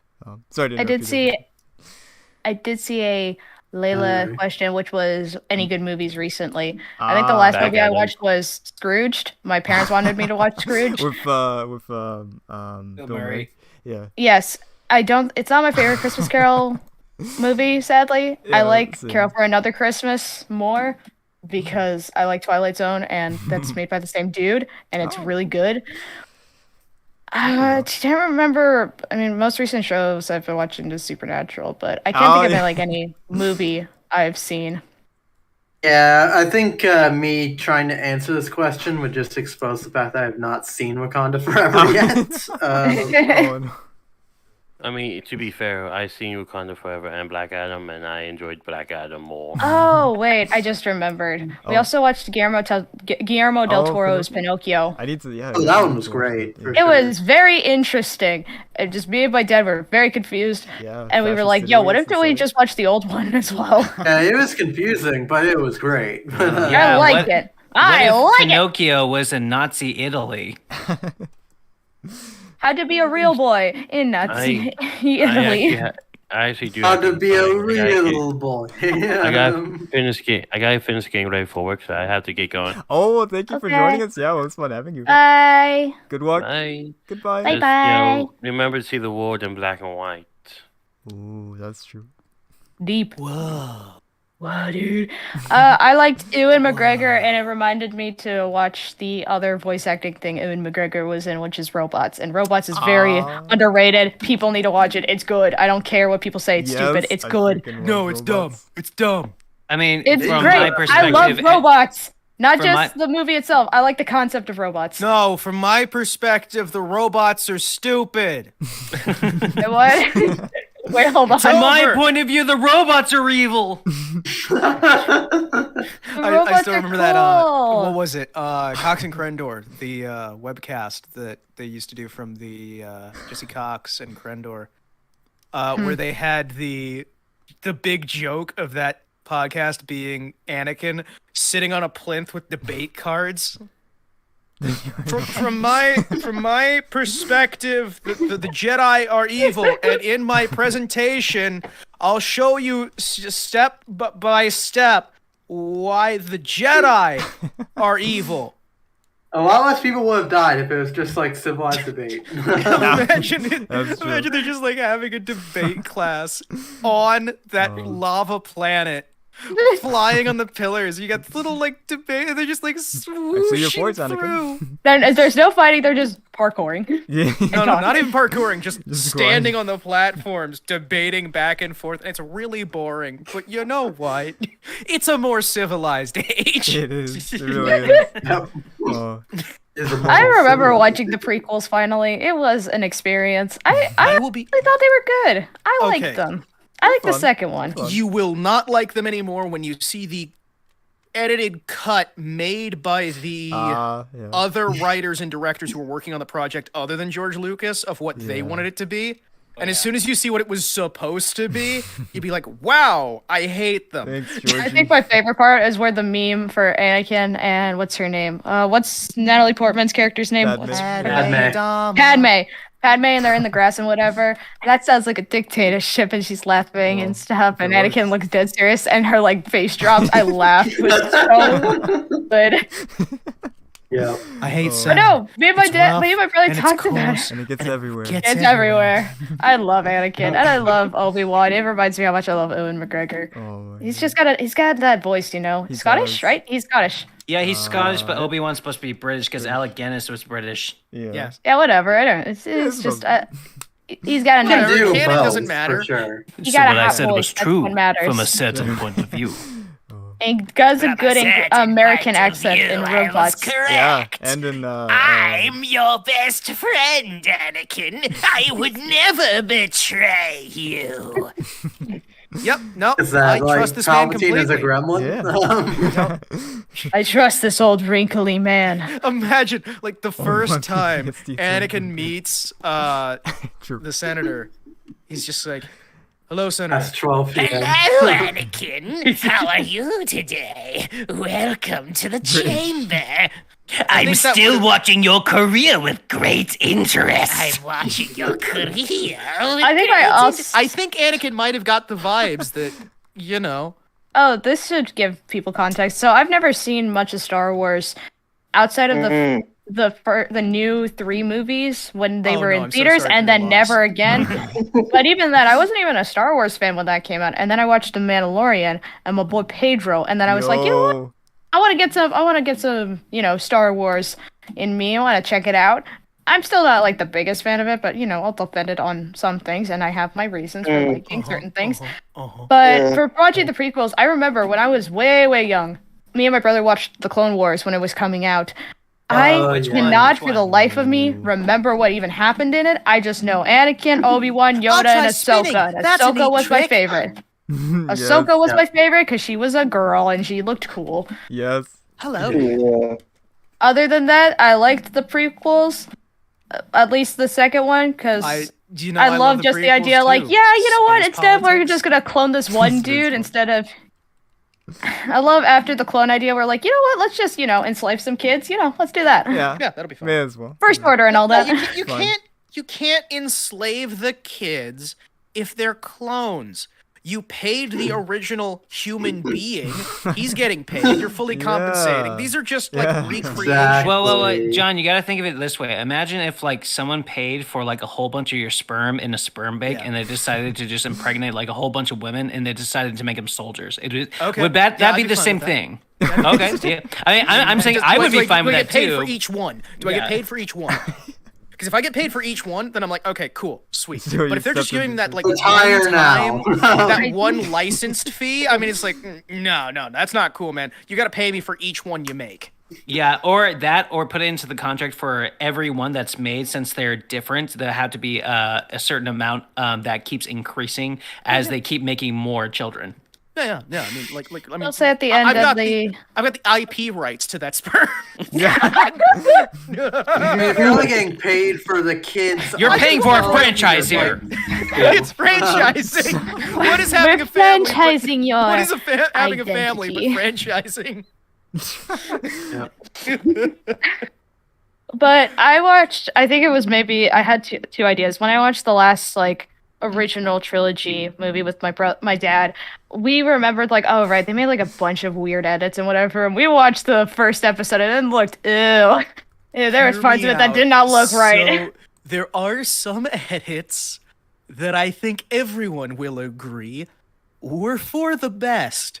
Like how the original version, Jabba the Hutt was just a guy. Just a man. Exactly. Yeah, he was just this Just dude. a Wild. man. Oh yeah, I so much appreciated to where they made it seem like Han Solo is moving, but he's sliding at the Just, same yeah, time up as he's and stepping moving. on Jabba It's the Hutt. Shuffling, Yeah, sliding. I love that. But at the end of the last movie, it's Anakin, Yoda, and Obi-Wan all looking, the and original it's actor for Anakin. Yeah.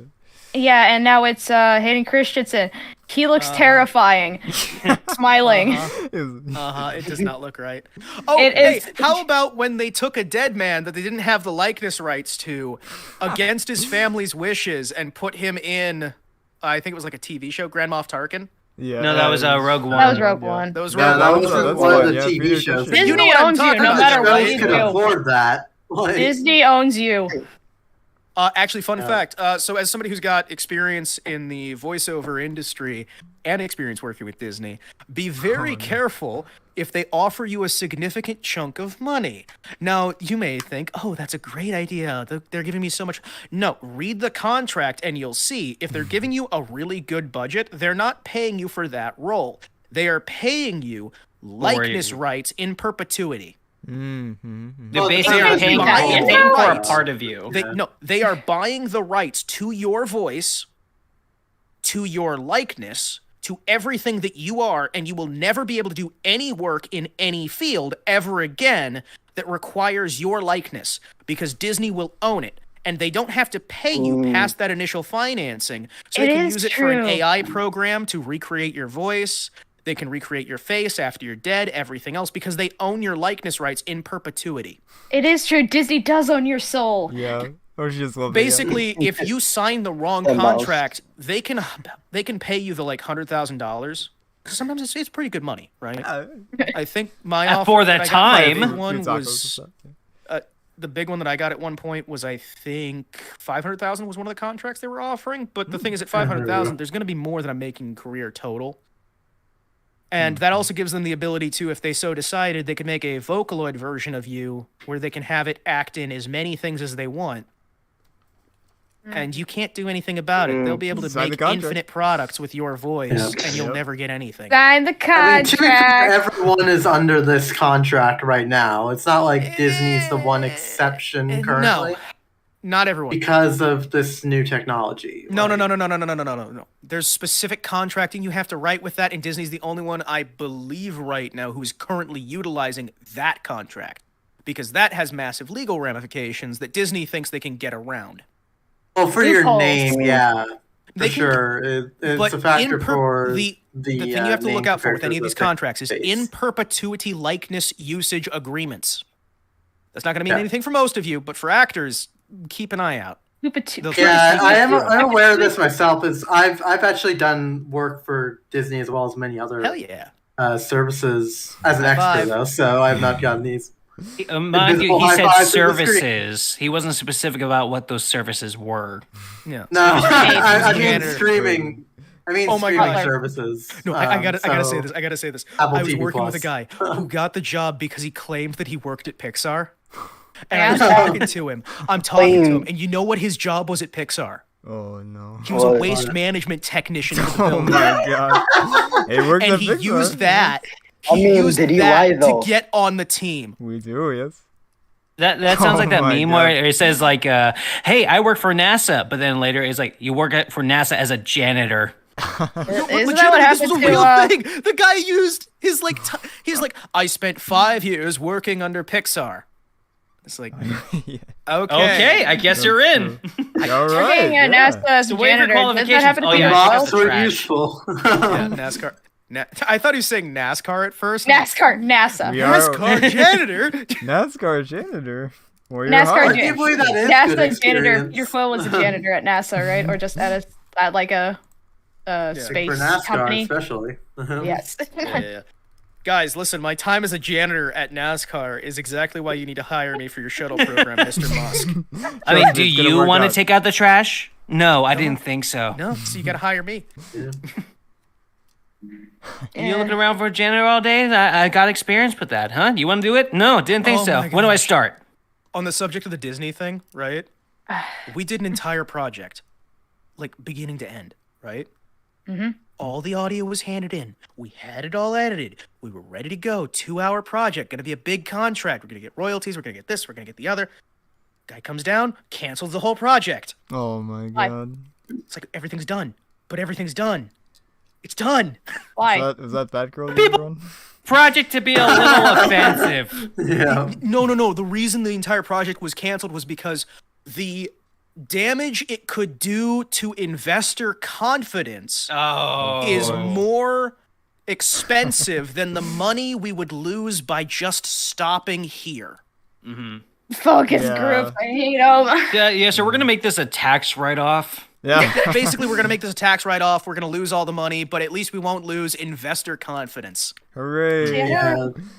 Daredevil That is crazy. showrunner Steven DeKnight recently went off against this whole practice that's been practically trending as of late for like Am every. I going to have to vanish from this chat? Is this a network thing in that I the can't be city. seen talking with? Or Uh-oh. Oh yeah, I think I'm gonna have to head out at this point. Vader Oh, leaves, no, I no, leave, no. everybody leaves. Victor's just We're like, gonna what did I have say? Victor I was just Oh, talking yeah, about- I have to do a thing for Disney. Yeah, I got to same. take out their trash. Yeah. So it was You gotta fun. go do Oh a yeah, thing. bye. Bye, Vader. Bye, Vader. No, it's just anytime somebody's like, I have to talk about this practice that's really bad, I'm just like, look at the time. oh. I have to be on the other side of the country. Whoopsies. Every time I know something, I come I gotta go to an island that nobody knows about. Yeah, we all gotta leave. I was watching Squid Game with my parents. First off, bad idea. Don't watch that with my parents. I- And first off, Okay, duly noted. I was watching it by myself, Korean dubbed, and then when my parents decided to watch it, they watched it English dubbed, and it was No. horrendous. Don't do that. Except Okay, Grid so- Chung was what's his butt, the main Now, character. part of the but- reason why I think a lot of people give dubs a hard time. I I'll like let you- dubs. I'll let you finish in a Dubs second. versus subs. I just really need to get this off before I forget about it. Okay, go. $60 an hour is the standard for dubbing. Mm. Consider that in the span of voiceover and how much you're normally getting paid, like upwards of $500 an hour. Now you know why the acting's bad. Sorry, continue. So yeah, and then there was the scene of like dude with the snake tattoo and the crazy lady yeah, went in the bathroom, and I was Oh like, my right, God. I gotta go use the restroom I'll real be quick, right and I'll be right back. But no, for Yeah. dubs, I like dubs for the most part. I like anime dubs and whatever. I don't like Oh. live action dubbing No, because I it looks weird. I hate live action dubs. They're so painful. Live action dub Okay, don't look I right. actually like live action dubbing and don't like anime dubs because And Wait a why? minute. dubbing Let me can guess. You sometimes like be- it ironically. No, not even ironically. I just love it. There's something so earnest about it, making the attempt. Hey, You know what I mean? Oh, you guys are so cute. You think you can act. And the They thing is, think some of they're those dubbers actors. who are doing those like live action dubs are really trying their heart out, and They they're are, not they are. bad. They're just stuck, not able to have the resources that they need because the budgets are usually tiny for those things. They want a Oh, quick yeah. turnaround, and that's the Yeah, same they problem get, we have like, with a anime small dubbing. number of people. Though now consider with anime dubbing, you've got different markets. a whole bunch of people who are selected not because they're good, but because they're willing to work for $60 an hour or $30 an hour instead of industry standard. You know what I mean? Yeah, exactly. Yeah. Exactly, 100%. Even then, unless I say, "Oh, this dub doesn't sound good," I'm just gonna do subs. I did that once, but I did it for a reason, not just because I hated it. It was Ensemble Stars, but I'm not gonna talk about that. The transition from English speaking to Japanese singing did not sound right to no. me. It did not match properly, so I had to switch and watch Oh the my God. entire Yeah, series yeah. again. Well, there was one of these that they had the weirdest dang choice of music. I'm trying to remember what it was. I watch a lot of the Super Sentai. I really want to watch Super Sentai. Sentai Like, has some really good stuff. Actually, if you like anime already, have you ever watched Madoka Magica? I tried to watch it, didn't like Okay. it. Madoka Magica, the person who did that one, Mhm. did a really good Sentai called Kamen Rider Gaim.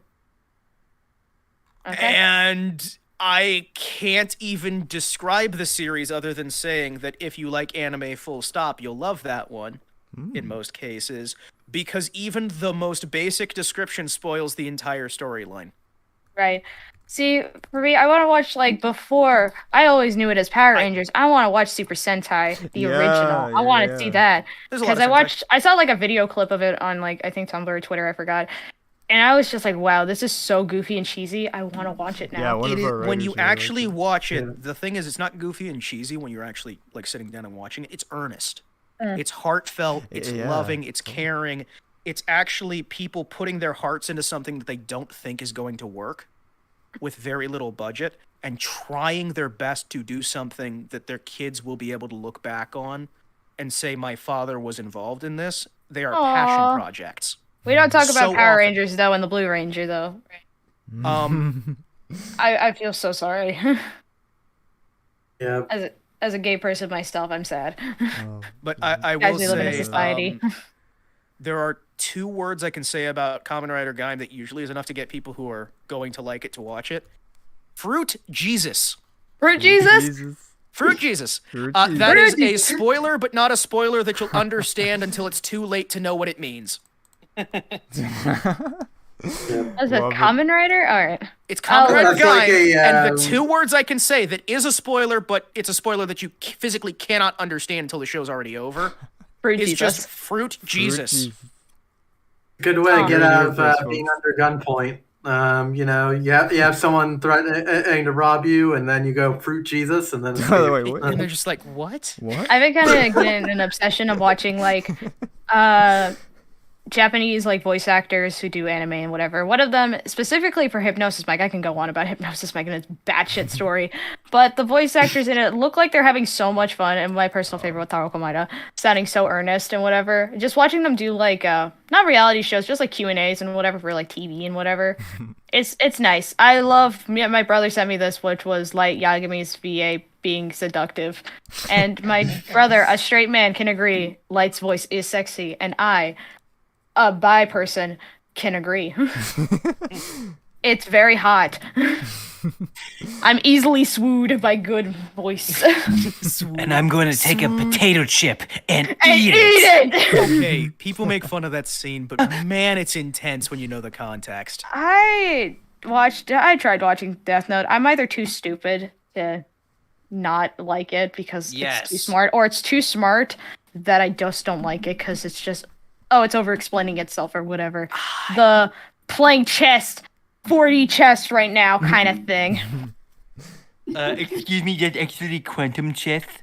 Quantum Chess. Fun fact: Quantum Chess released on Quantum Steam, Chess. and man, that hurts my head to Sponsored, play. but Quantum Chess. Go check it out. No, Quantum Chess.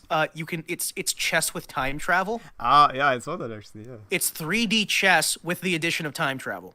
Does it I think I've also seen have someone like play the it. It looks rules hard. in? Does it also have like the rules in like Schrodinger's cat? Schrodinger's cat. So great. Yeah, you know where you have like pieces that are still live and aren't at the same time. Yeah. Yes. Kind of. It's timelines. It's timelines. I think I saw someone play You it. can't just win in one timeline. You have to win in all of them. Yeah. Yeah, I think I tried watching someone play it. I was just like, I can't Just handle can't it. even comprehend what's going on. I'm not a chess person. My I mean, dad is. all I'm I'm saying not. is, maybe if you can't handle it, I mean, you need Probably you shouldn't to, play you need it. to get good. It's shrimp. Your opinions are permanently valid because you don't like Death Note. I just couldn't get through it. I'm just not smart enough. I like Ryuki. No. Listen, I like L. Okay, sit down, start watching. Every time you can't handle it, walk away for a bit, come back, finish it. This is a threat. No, wait. Wait, no. Oh You no. can't just threaten someone to watch Death Note. I just did. It worked. Okay, I have to talk about Hypnosis Mike's plot now. Oh god. Okay. It's so stupid. If you watch, so from what I learned, first off, number one rule I learned when revisiting Crunchyroll to watch a bunch of anime now that I have my brother's account is to not read the comment section because the comment section is really stupid. And I realized that Hypnosis Mike is a very Japanese take on rap. It's not for Westerners. So when you watch it, it's gonna look a little stupid.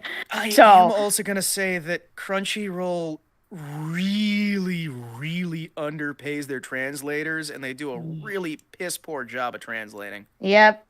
So Hip Mike's story. This isn't just the anime. This is also the manga. The game that I also play. It's a rhythm game.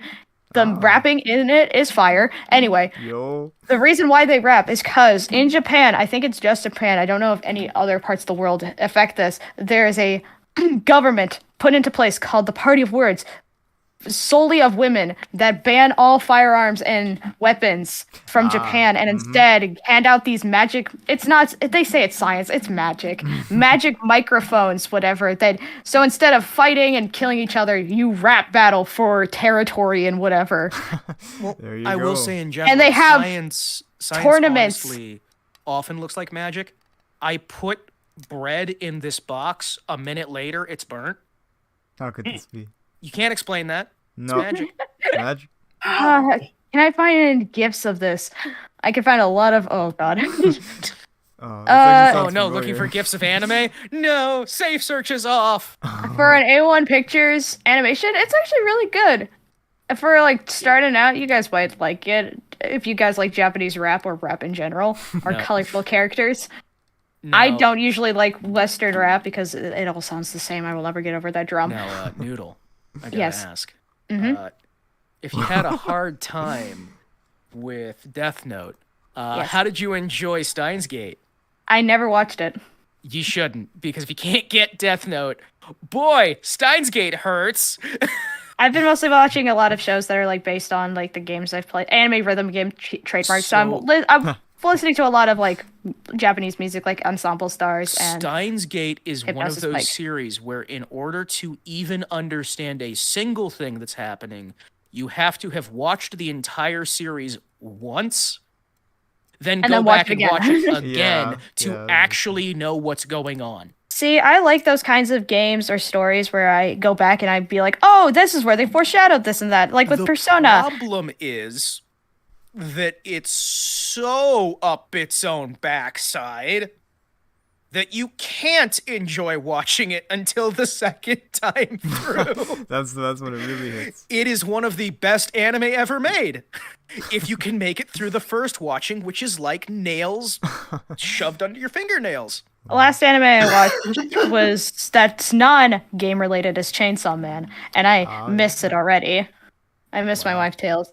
I love Chainsaw Man. It's so weird. I love the weirdness of it. Tanya and the Evil. I did hear about that. It looks crazy. Okay, but, so Saga of Tanya the Evil, the anime, misses the entire point of the manga. Oh, okay. Now, it's good. It's really good.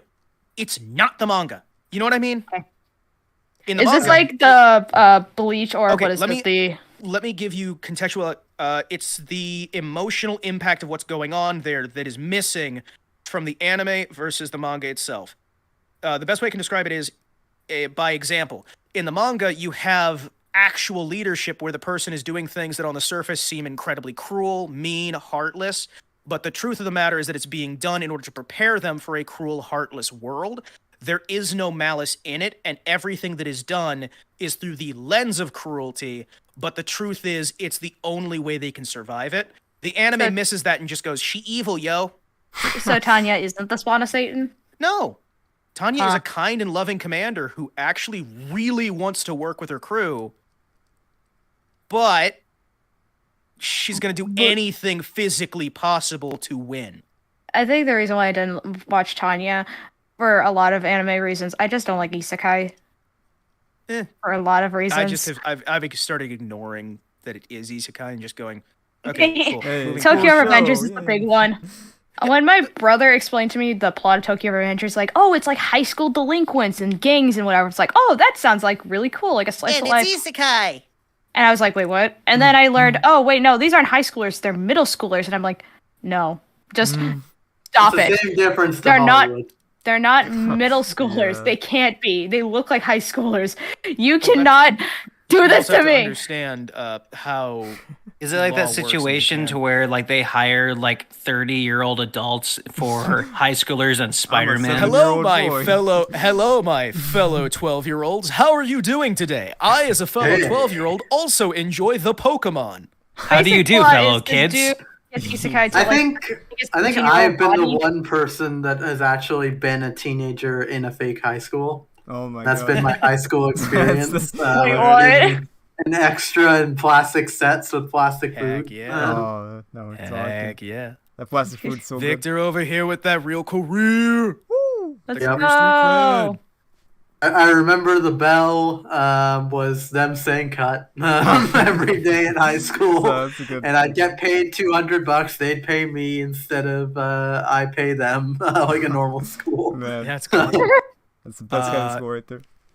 Yep, that's the school life, man. Other stuff I can't really watch is mech shows because they all feel the same, which also includes Evangelion and Darling of the Franxx, even though people say it's good except for the ending, listen. but... I'm telling you, if you think they're all the same, there's what's it called? Oh, I can't remember.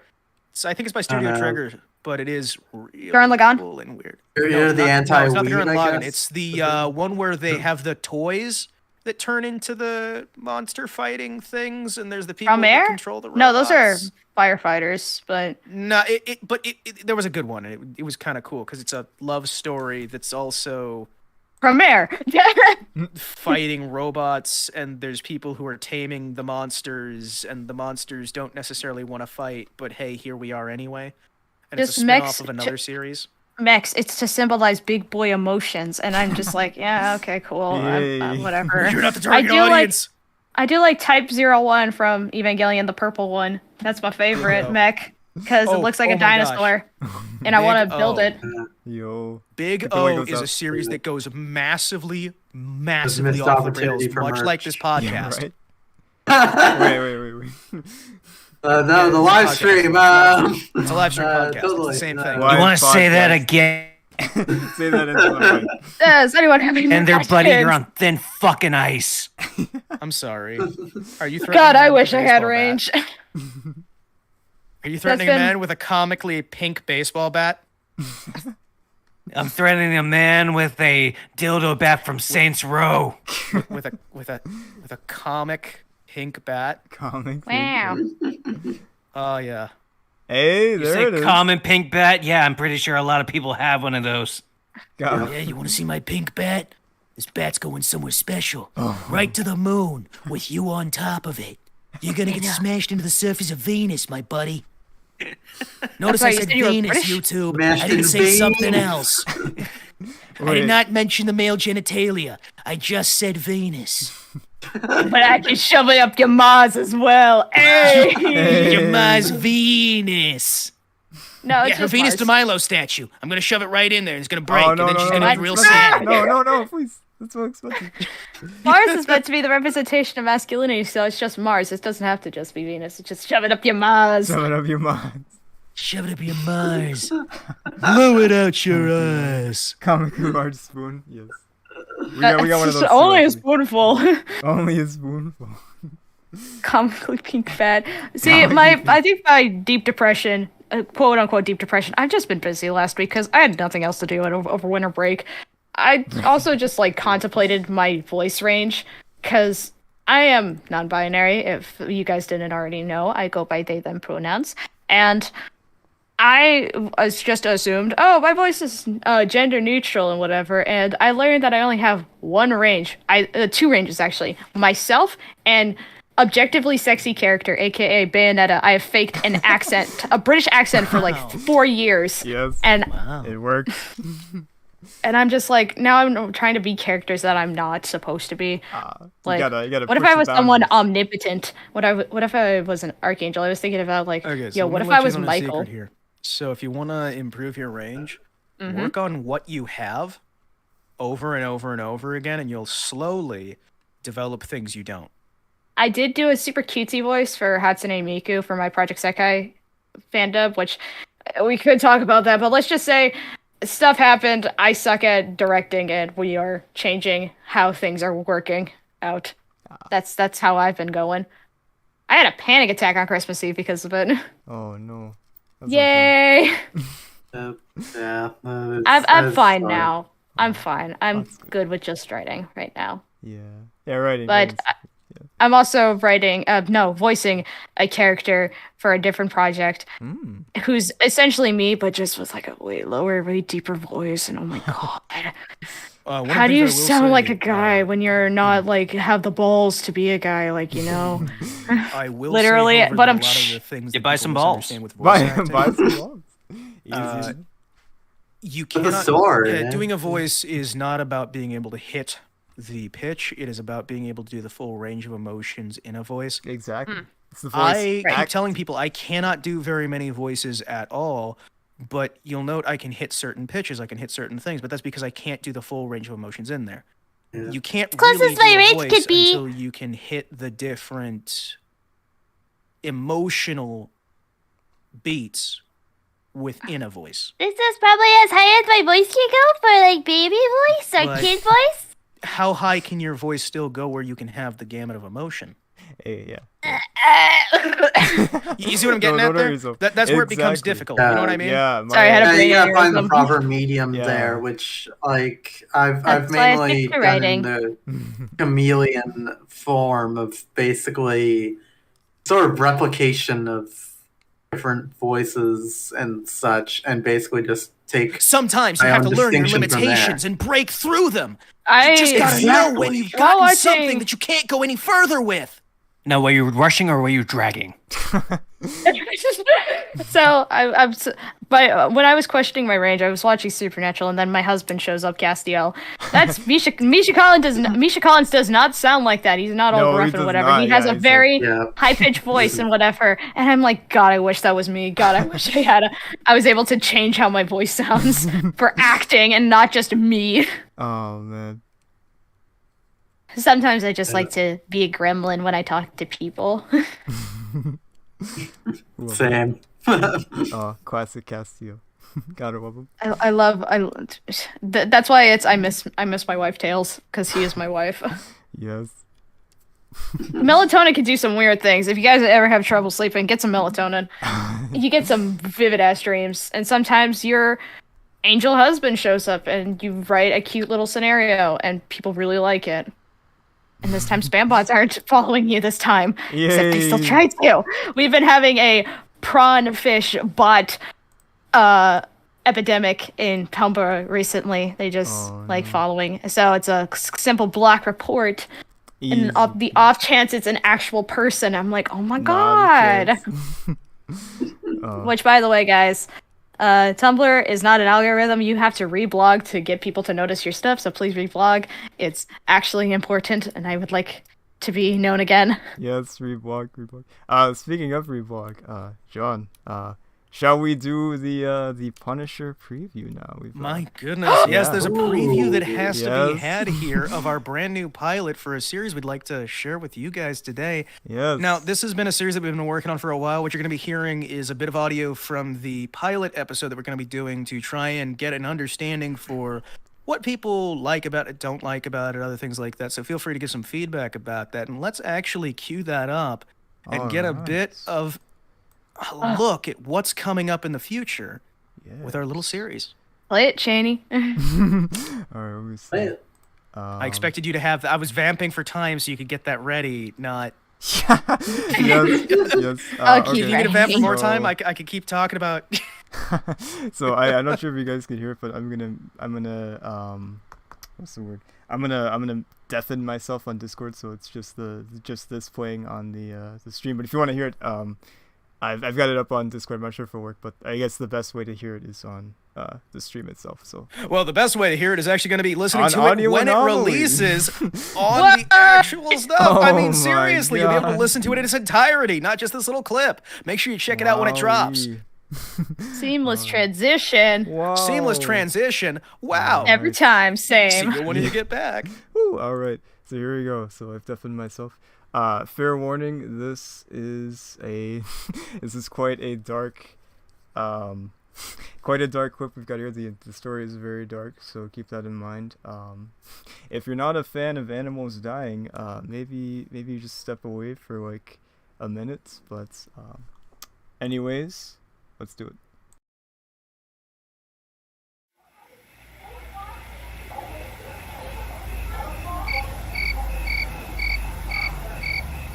Today's the day Don Massimo Cesare turns 100.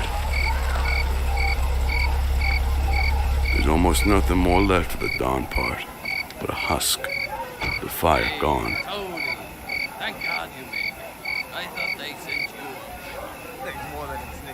you. Every family in the country is sending someone just to wish the corpse well. 1,000 mobsters gathered together in one place. I'm just so glad to have you back home safe. The men from the park are dead.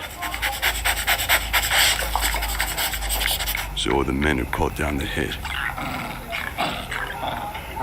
So are hundreds, maybe thousands more.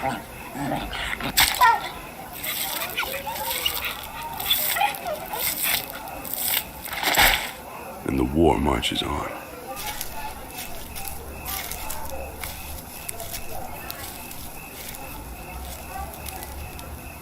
There are no guards outside. Everyone long since headed in for the show.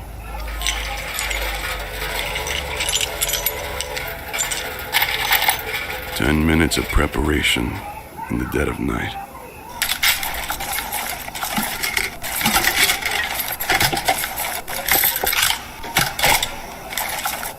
And it's time for the fireworks. And there we go. So I'm gonna unmute in just a second and get back to the podcast, or the live stream. Sorry, funny head. And yeah. So that was AJ Cruz as the man himself, Frank Castle. So there we go. Fantastic. You recognize his voice. He also plays Thor. He plays Red Skull. Freaking amazing, talented person. Of course, this is written by John. Of course, amazing, talented person as well. So, anyways, unmuted time. All right. Hello. Chris. Hey. Hey, You we did it couldn't right. hear any of it. You did the wrong broadcasting, but don't worry. The live stream heard it. Yeah, we still live stream heard it. Sorry When about that. is the Punisher going to say it's punishing time and punish all over the place? Well, that's episode 2. It's Gotta punishing time. Oh, man. Sorry about that. Let's see. It's I'm time going to to say, punish. There we go. man, it is wonderful to see the kind of feedback we've gotten from people we've been working on this thing, seeing how it's coming together, getting to work with some wonderful talent here and there. Oh, for sure. Oh, yeah. Some wonderful folks helping this stuff come to life. As I was saying, that is a preview of the pilot episode. The pilot episode's more... It's slightly disconnected. It's your typical backstory type thing, whereas the actual series is going to be following a very near to my heart methodology of storytelling and a very personal experience. Very personal. I'll make I sure think, to listen to it then. Yeah. I think that a lot of people, especially in the comic sphere, even with the audio drama comic sphere, try to make their stuff big, try to make their stuff bold, try to make their stuff spanning across the entire world or universe or whatever. This is a story, honestly, of only about 3 characters. That's true.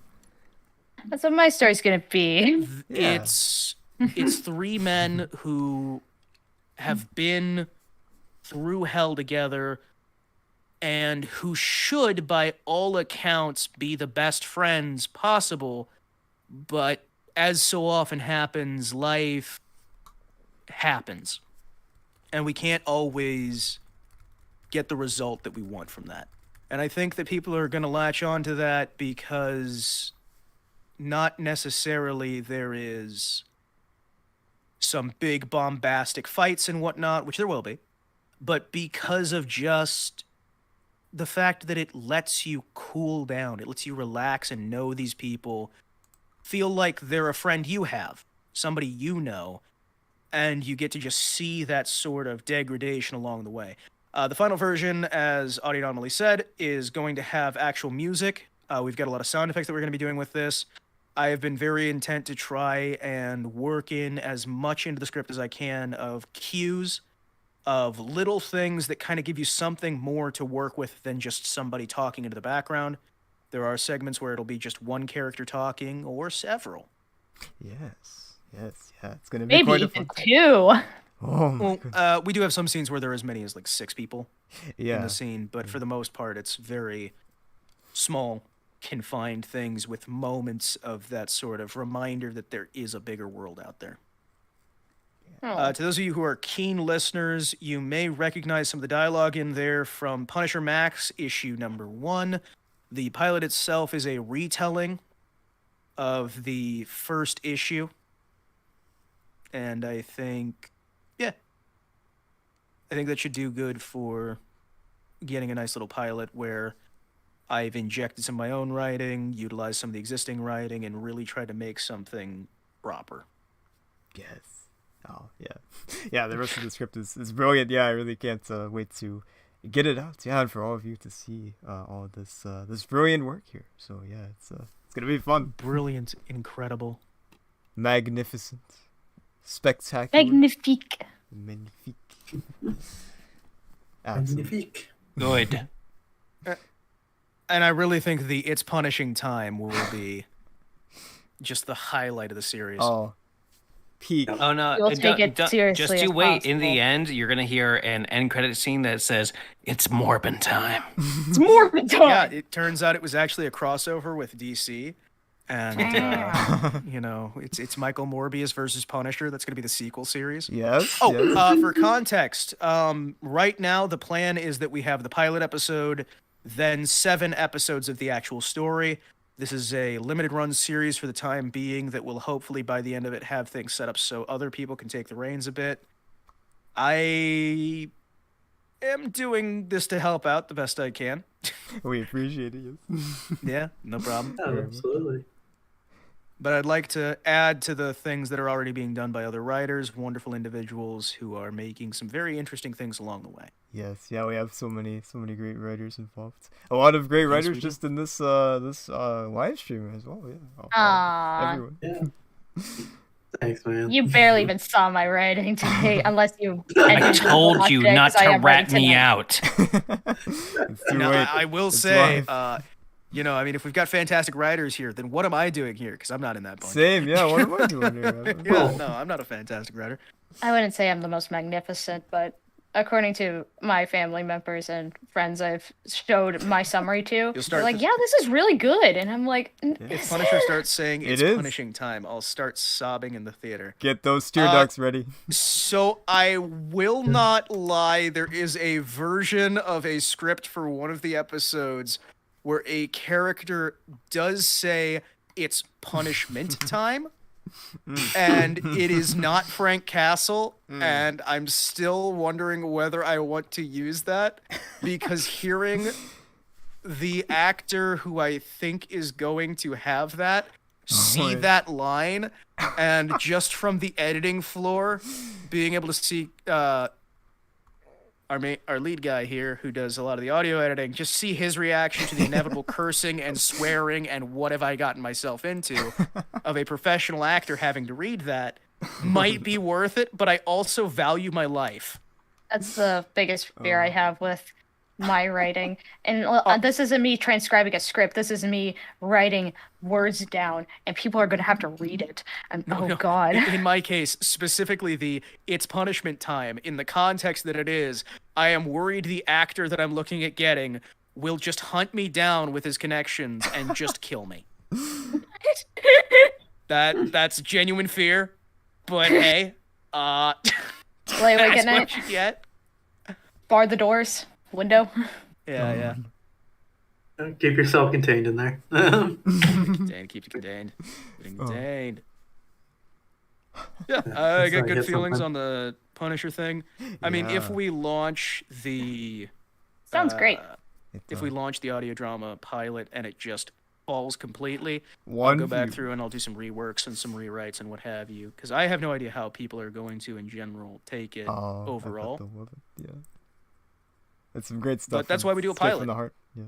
That's why we do a pilot. Exactly. Yeah. Unlike me, who's doing so 3 acts. Feel out whether people really want something. Yeah.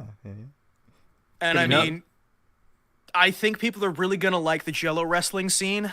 I think that's it's one of my favorite. So oh yeah, dude, the sound effects that we had the actors do. Oh man, all live recording. We had them actually get into a tub full of Jello. We told them to wear bikinis. It didn't matter if they were men. Yeah. Well, I mean, they're all male actors, so I mean, they are. You know. Get into the tub, start and when you keep wrestling until we say cut.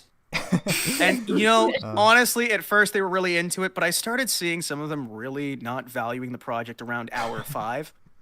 I really think that they weren't really getting things locked down. Yeah. I mean, you know, some people just don't have dedication. It's a shame. I can't believe it. Some people as I don't know, Jared Leto, who's a fantastic method actor. Oh, I have got to be honest. That time that Jared Leto gave that guy the dead rat, fantastic. That is classic. I watched the nightclub. I was just like, wait a second. Why is Jared Leto in this? He gets on crutches and has to make everybody wait 30 minutes for him to take a shit. Allegedly. He was dedicated. Dedicated. It's part of the experience, guys. I am Morbius. Morbius. I am Morbius. The door open as he's taking the shit. I am Morbius, guys. I'm doing this for the benefit of the film. Guys, it's for the benefit of the film. You don't understand, guys. Listen, I am playing DC's Snowflame. I have to do the cocaine, or it's not going to be believable. About it. Come on. Not gonna happen. Is Jared Leto in a movie I should watch? Because I've only watched Fight Club. I'm trying to think of his filmography. I know he's not like an awful actor. Was he in He is in American Psycho. He's Paul Allen. Who did he play? Paul Allen. Oh, he is? Forgot Paul Allen. It Allen. sounds like he's doing a reboot of American Psycho. My brother and I. I mean, he has done some decent work, and honestly, even his work even his work as Joker was not horrible. Yeah, it's not good in the context that it's released. It's not.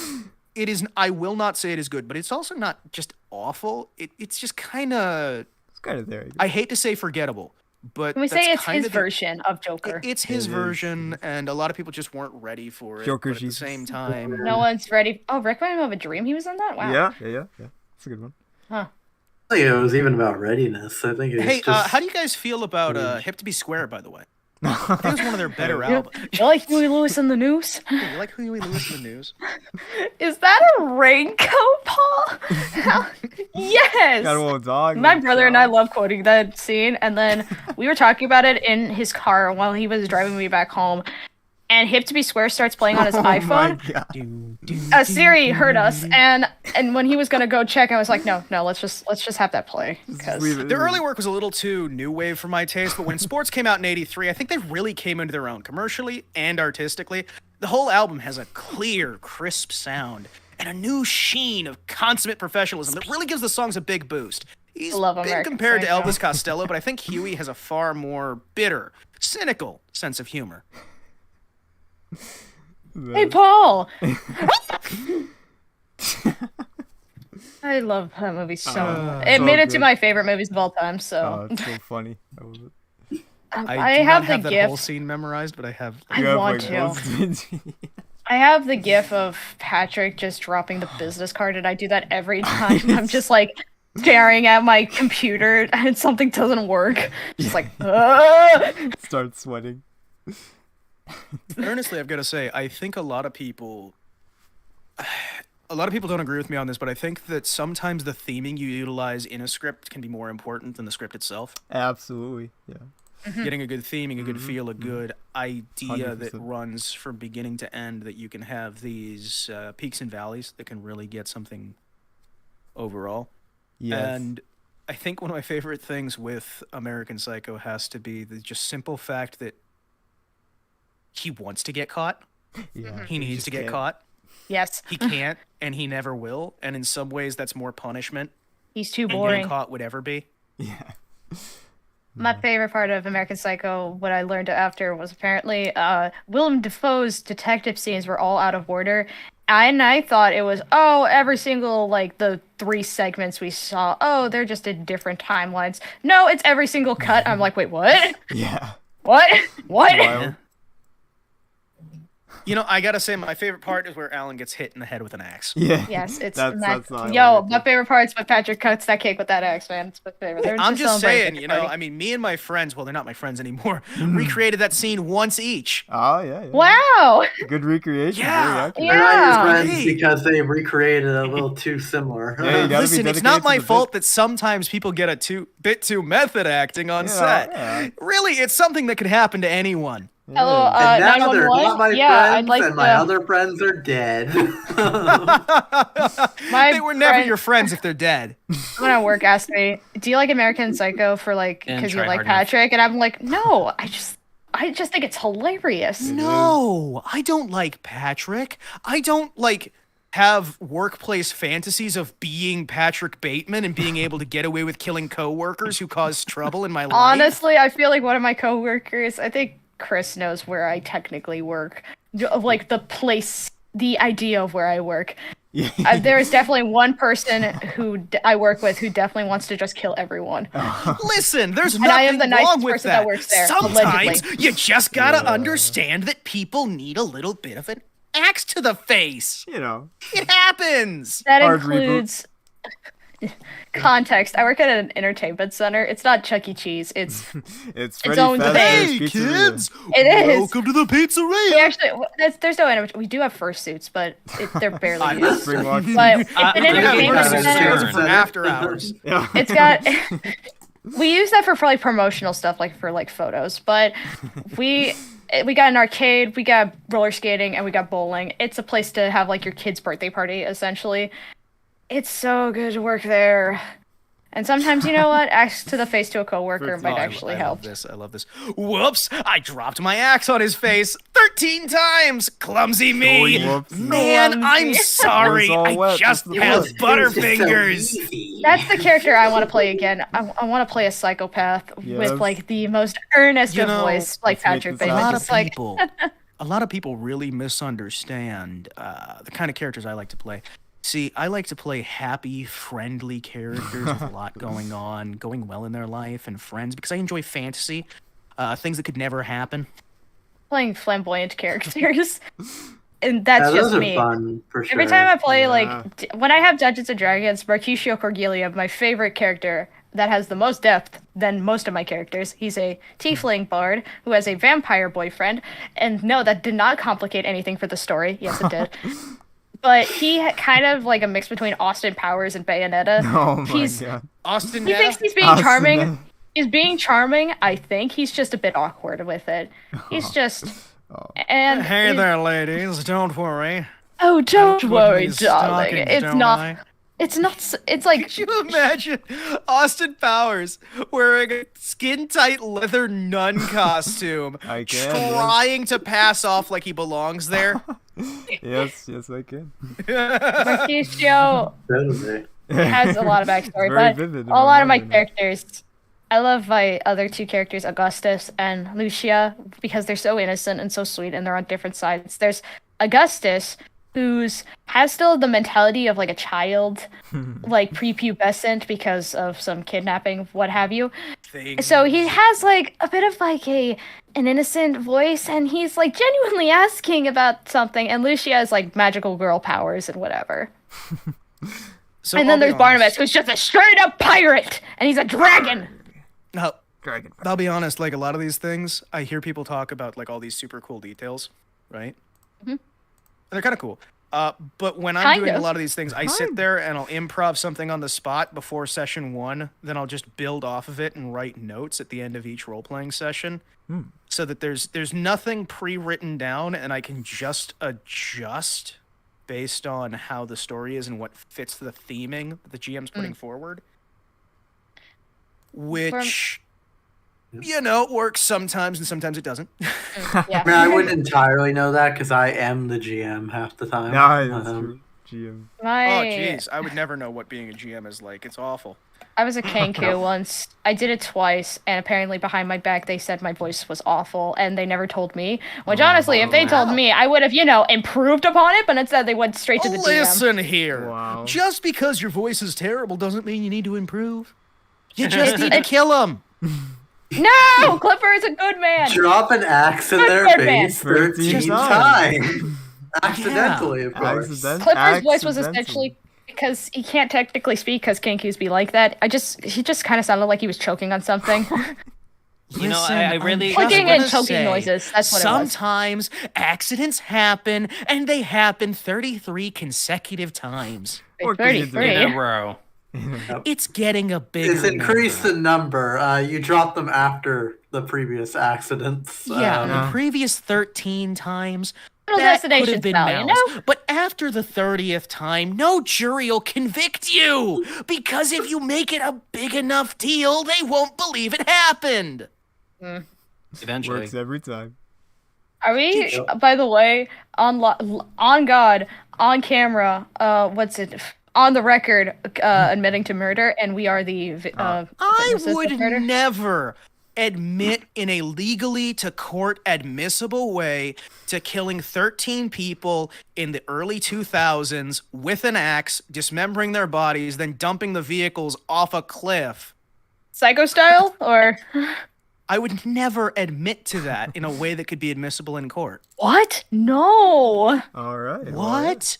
No. I believe you. Mark Wahlberg impression, my favorite one to do. I just love quoting just random Mark Wahlberg quotes, even if it's not Mark Wahlberg himself.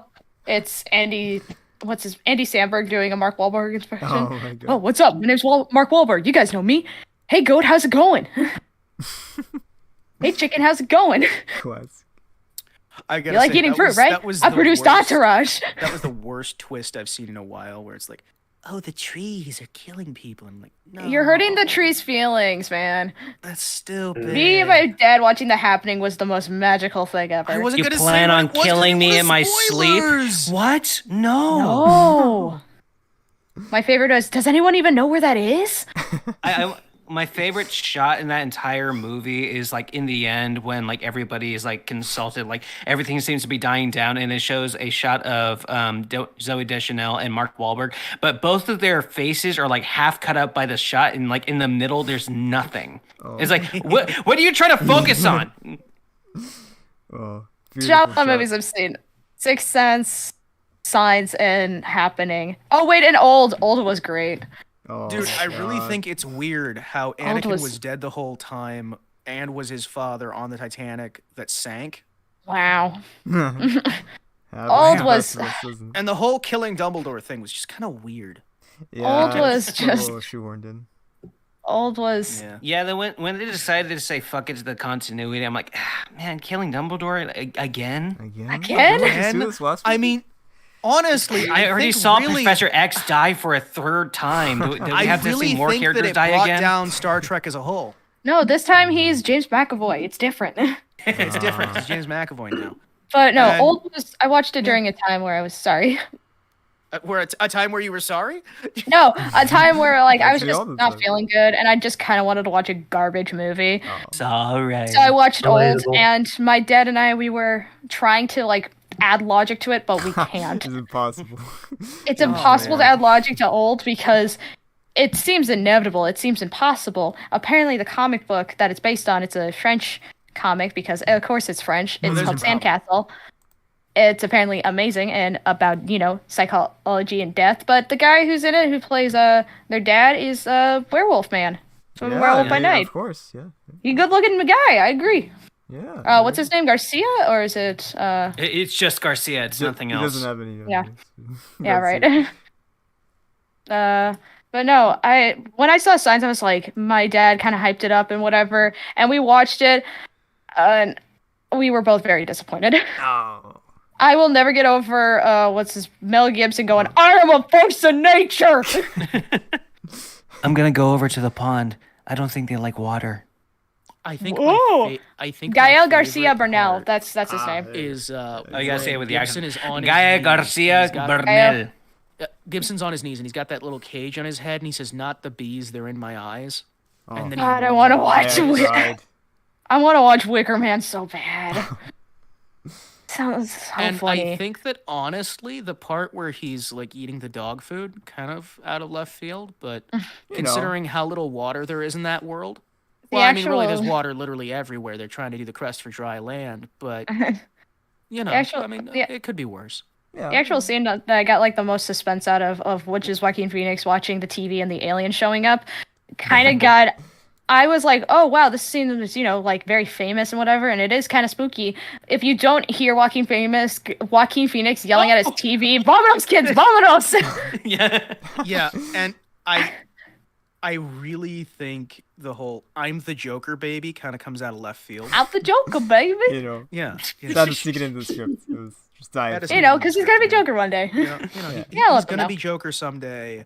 Someday. And I think it was really prophetic, because in the '80s he played Joker in that famous movie, Mel Gibson's Batman. That's true. That's true. I was do not gonna wanna see say Mel that Gibson in he a Batman played movie. Superman, but whatever, or a Superboy, honestly, whatever. I did really like the Niche Cage. Niche Cage? Man costume. Niche Cage. Niche Cage. Hey, how dare you, Nicolas Cage Superman? Yeah, Niche Cage Uchiha from Naruto. Nick Cage Superman is the best. Is How dare you? Hey, I have to go. I'm getting a work call. No! Hanging out with you guys. It's been fun. Keep it going. Thank you, Rob. Yep. Thank you for coming. Hope you guys look forward to seeing the Punisher stuff when it goes live. Yes. No. Check out the Absolutely. wonderful first run. Check out everything. Enjoy that stuff. It's going to be great. We worked really hard on it. Special thanks to everybody out there who's working on it. Special thanks to you guys out there for watching. I got to go. Bye-bye. I prefer John Bernthal. Bye. And then there were. Can four. I talk about my project? Or well, Yeah, if it's- you want to. Yeah. Yo, hey, what's up?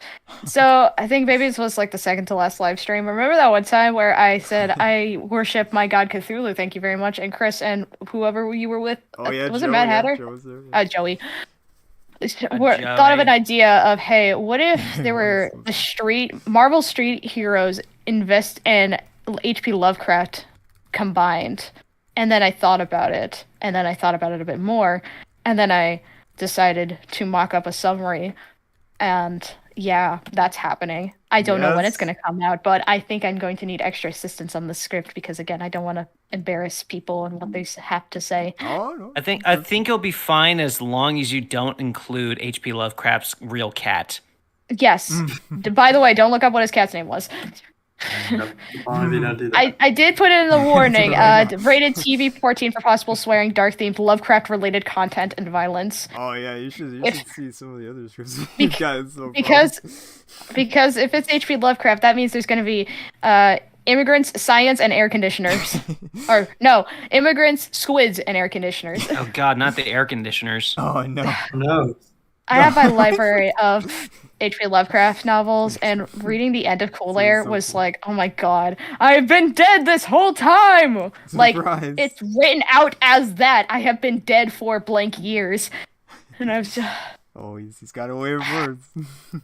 Aikman's model, by the way, is my favorite, though, because I like Layers of Fear, even though people think that game is kind of because it's just a walking Ways simulator. Clear, yeah.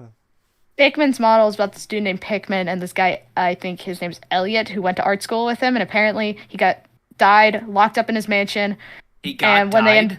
The guy died. Pikmin died. He died in his mansion, and they go investigate it, and they just see all of his just freakish creations he's made.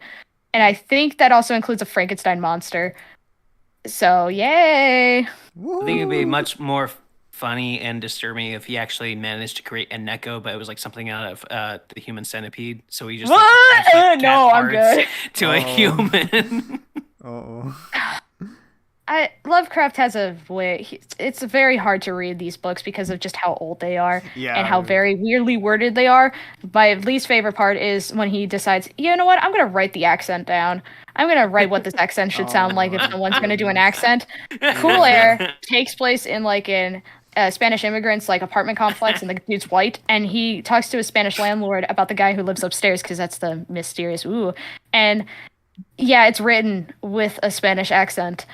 And I felt very uncomfortable even by myself, just like, oh god, I'm white. I think it'd be funny if you have like a guy putting in like the Mexican accent and like he's purposely putting down like as many R's as he can put down. So excuse me, señor, and it just keeps going like on for a full page just to exaggerate on Don't the look accent. up. Okay, I am looking that up. All right, but no, this is an H.P. Lovecraft Marvel story called Under Our Noses. It might get changed in the future, but that's the name for now. It's a cool name. About Jessica Jones, Daredevil, and Spider-Man teaming up to investigate what's been going on under the sewers of Manhattan. Ooh, Manhattan. Manhattan. That's the basic gist. I think I've set the summary down in scripts, and I also have the script itself that I could just resend. But yeah, that's what Nigrosaurus. You mean the Nigrosaurus, the 500th? Yeah, he's got 500 dinosaur teeth. Yeah, it's got a lot of teeth in there. Yeah, that's a funny name. Those teeth. It's hilarious. Seeing Lovecraft being portrayed in modern media, but like modern media, not this time, but like the early 2010s, because he got referenced as Supernatural. Because apparently, opening a dark portal to the whatever. Yeah. Man, Lovecraft was racist for even his time, which is hilarious to think about. So what's racist for his time then? What does that mean? What do you mean by? He had a weird thing about breeding. Yeah, that's the thing. It's not skin color directly, but it is just you came from this bloodline. Ew. Yeah. That's his way of doing it. But I had this idea for a Lovecraft story before about Arkham being like this weird, like, I don't know, BioShock style place. Ooh. And speaking my language. And apparently, so from what I can tell from the stories, there is most places take place in Massachusetts, or I think there's also, I forgot where another one is, like somewhere around like Rhode Island, like around those areas, the old states. There really is only one, like, I think one part of the state that does that outside of like Arkham, which is, like made up and whatever, is Cthulhu. Cthulhu has like a bunch of like cults, like in Call of Cthulhu. They talk about like a cult in Louisiana worshiping Cthulhu and stuff. So I had the idea of like, oh, this guy went beyond Arkham and stuff because of his legacy, blah blah blah. It was an idea for a mystery, but I was going to do something really stupid. But I think one of my favorite inspirations for writing is OSP's like trope talks, and one of my favorites to watch is fridging. Does anyone know what that means? Before I explain it. Fridging comes from Green Lantern. If you would like any Kyle Rayner. Talking about Kyle Rayner. There you go. Kyle Rayner in the fridge. I see. How Kyle Rayner's wife was in the fridge, not Kyle Rayner himself. Oh, sorry. Yeah, it was. I thought. It was you mean actually Green his Lantern? girlfriend. Yes, there. Yeah, girlfriend. Sorry, Sorry. I don't really know everyone's names in This the was the too universe. refrigerated to get married. But no, the Can I get a new girlfriend? This one's kind of dead.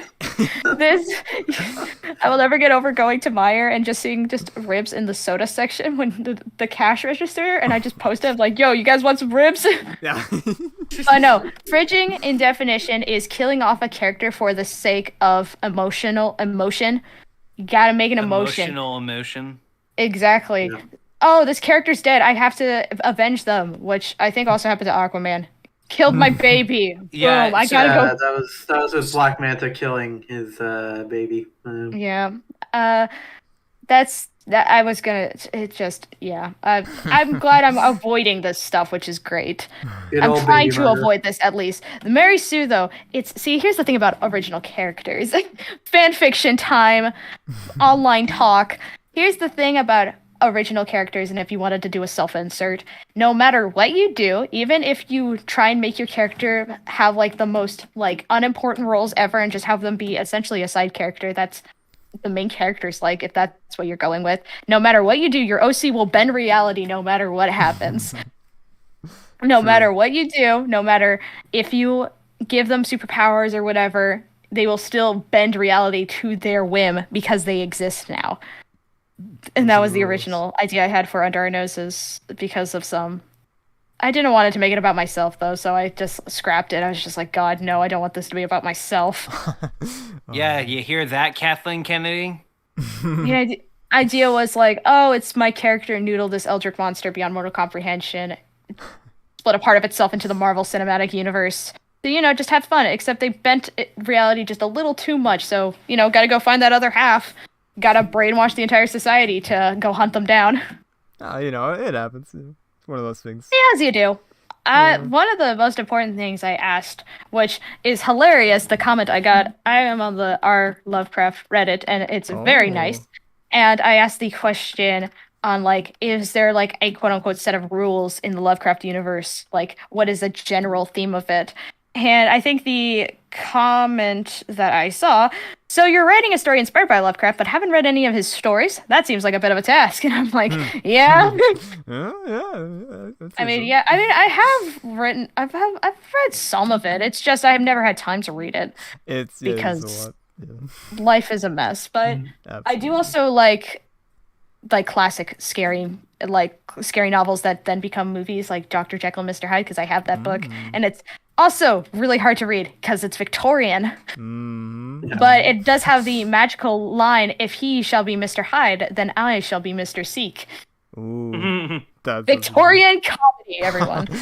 Bring it back, please. That's good. No, basic gist of Under Our Noses. Yeah, these three detective type characters and cross paths and decide to work with each other. One of the important notes I got from a friend of mine who likes Daredevil and Jessica Jones, or just Marvel in general, is that Jessica and Daredevil have teamed up together, but what if we added Spider-Man in?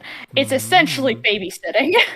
Yeah, that's pretty accurate. What I plan on doing is just the Spider-Man is like a mix between the PS4 Yuri Lowenthal Spider-Man and Tom Holland Spider-Man, which means he's like out of high school. He's technically going to be in college. No, he got his GED at the end of No Way Home, but whatever.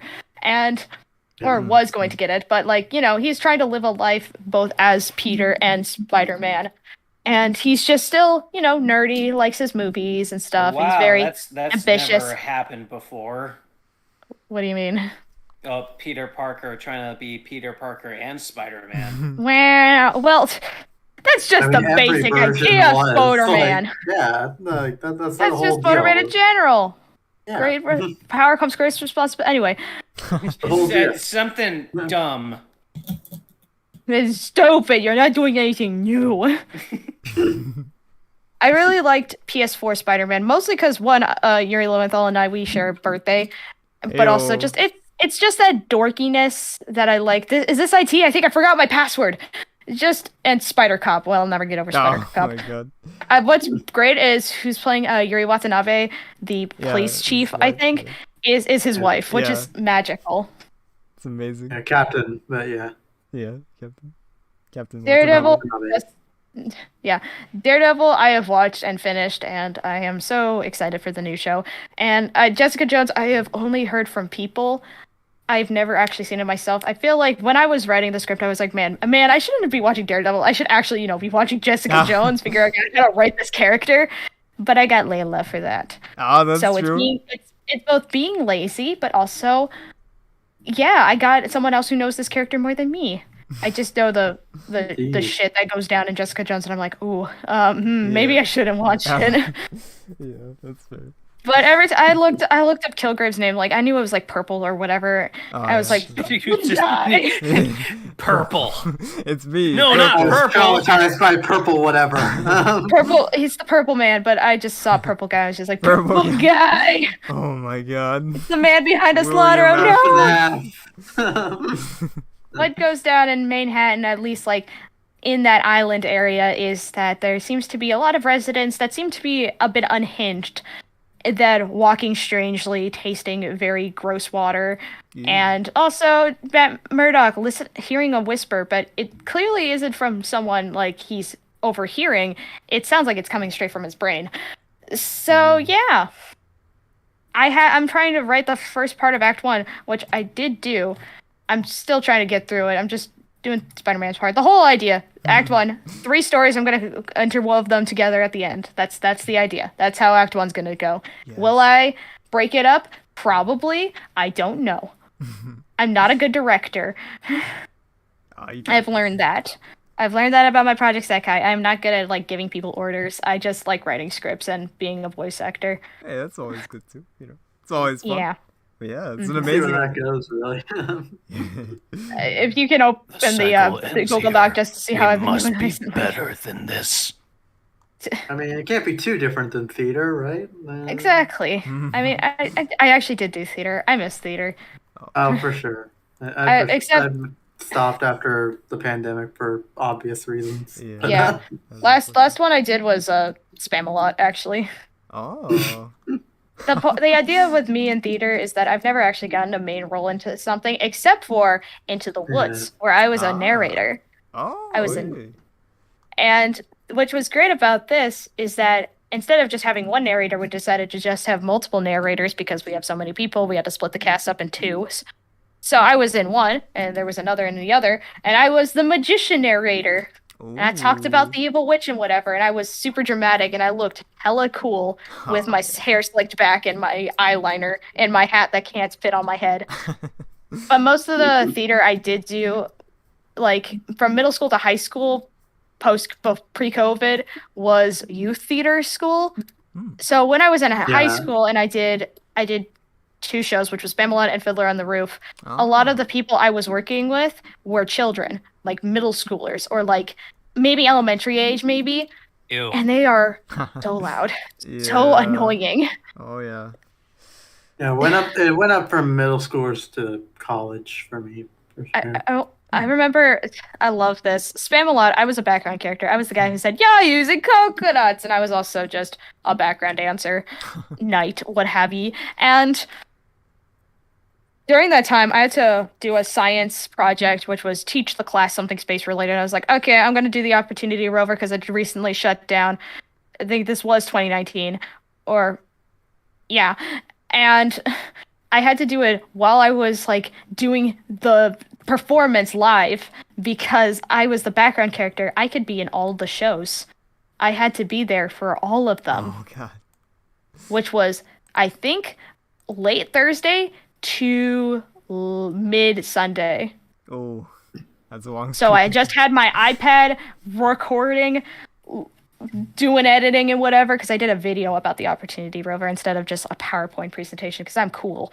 Hey. I still got it done too, which was great. I only got one But yeah, this time, like actually, hopefully I'll have time to write and voice act finally. Yes. Because break's over, kids are going back to school, and I don't have to be at work all the time. Thank God. Perfect. Living that good life. Yeah. Even with the reminder set, I have one for right under our noses hourly on repeat, and I'm just like, whatever. Procrastination at its finest. I've just been feeling a bit of just This is not a good start to me writing a possibly official script for something possibly big that my parents possibly will listen to, but probably not. Who knows? I showed them my story. Again, the greatest part, my mom loves this because my mom and I are Marvel fans. My brother is a Marvel movie hater, but I'm pretty sure he secretly still likes them still. In like the Star Wars kind of way for me, where even though I'm not that biggest fan of Star Wars, I'm still gonna like protect it in some shape or form. Mainly characters. But my brother is weirdly like anal about new stuff in Marvel. So that's great. But he liked my story. And my dad, the only complaint he had is because I wasn't using I was using licensed characters. I wasn't using any of my own. And I was just like, that's the point, it's a Marvel audio drama. Yeah, I'll make a Marvel audio drama without any characters from Marvel at all. There you go. It can take place in the Marvel universe. Dang it. Oh my goodness. But I mean, even AOS involved some villains from the Marvel universe itself. I will probably have original characters in these. Again, originally I wanted my own OC, Noodle, the Eldritch monster, under the sewers, being it behind the whole time, finding its other half. But I was just like, no, stop it. No, don't make this about yourself. Because then it's going to get weird and fan fiction-y, and we don't want that. The question is, who is whispering in Maddie's ear, and why is it specifically Maddie? Because apparently no one else can hear his whisper except him. It's only in his head. It's Foggy. It's just like, hey man, you good? That's the other reason I needed Daredevil playing. I needed the banter. I need Foggy banter again. Foggy, yes, please. We all need Foggy. I think the greatest part of me explaining this plot to my parents is my dad said to me, like, every time you talk about Daredevil, the first character you talk about besides Daredevil is Foggy. And I'm like, I just love him. He's a good man. He's a good boy. And he's got like the... I love him. Good boy. Like with like the hottest lore in the entire show. Hottest lore? Wait, what the? It's a Darby or something like that. Darby? She's like the really sassy Karen. one. No, it's not Karen. It's so she like works for like another firm, but like what's her name? I'm pretty sure it's Darcy. I'm pretty sure it is because like she likes to like mess around, like. All I think was it. I think it was Darcy. Yeah. I'll look up the cast real quick, but like she, although she seems like very sassy, she's like head over heels for Foggy. That's true. I mean, why wouldn't you? Have you seen the man? I'm delicious. Delicious. My head was spinning when I watched a certain episode of season 2. It was season 2 because of Elektra.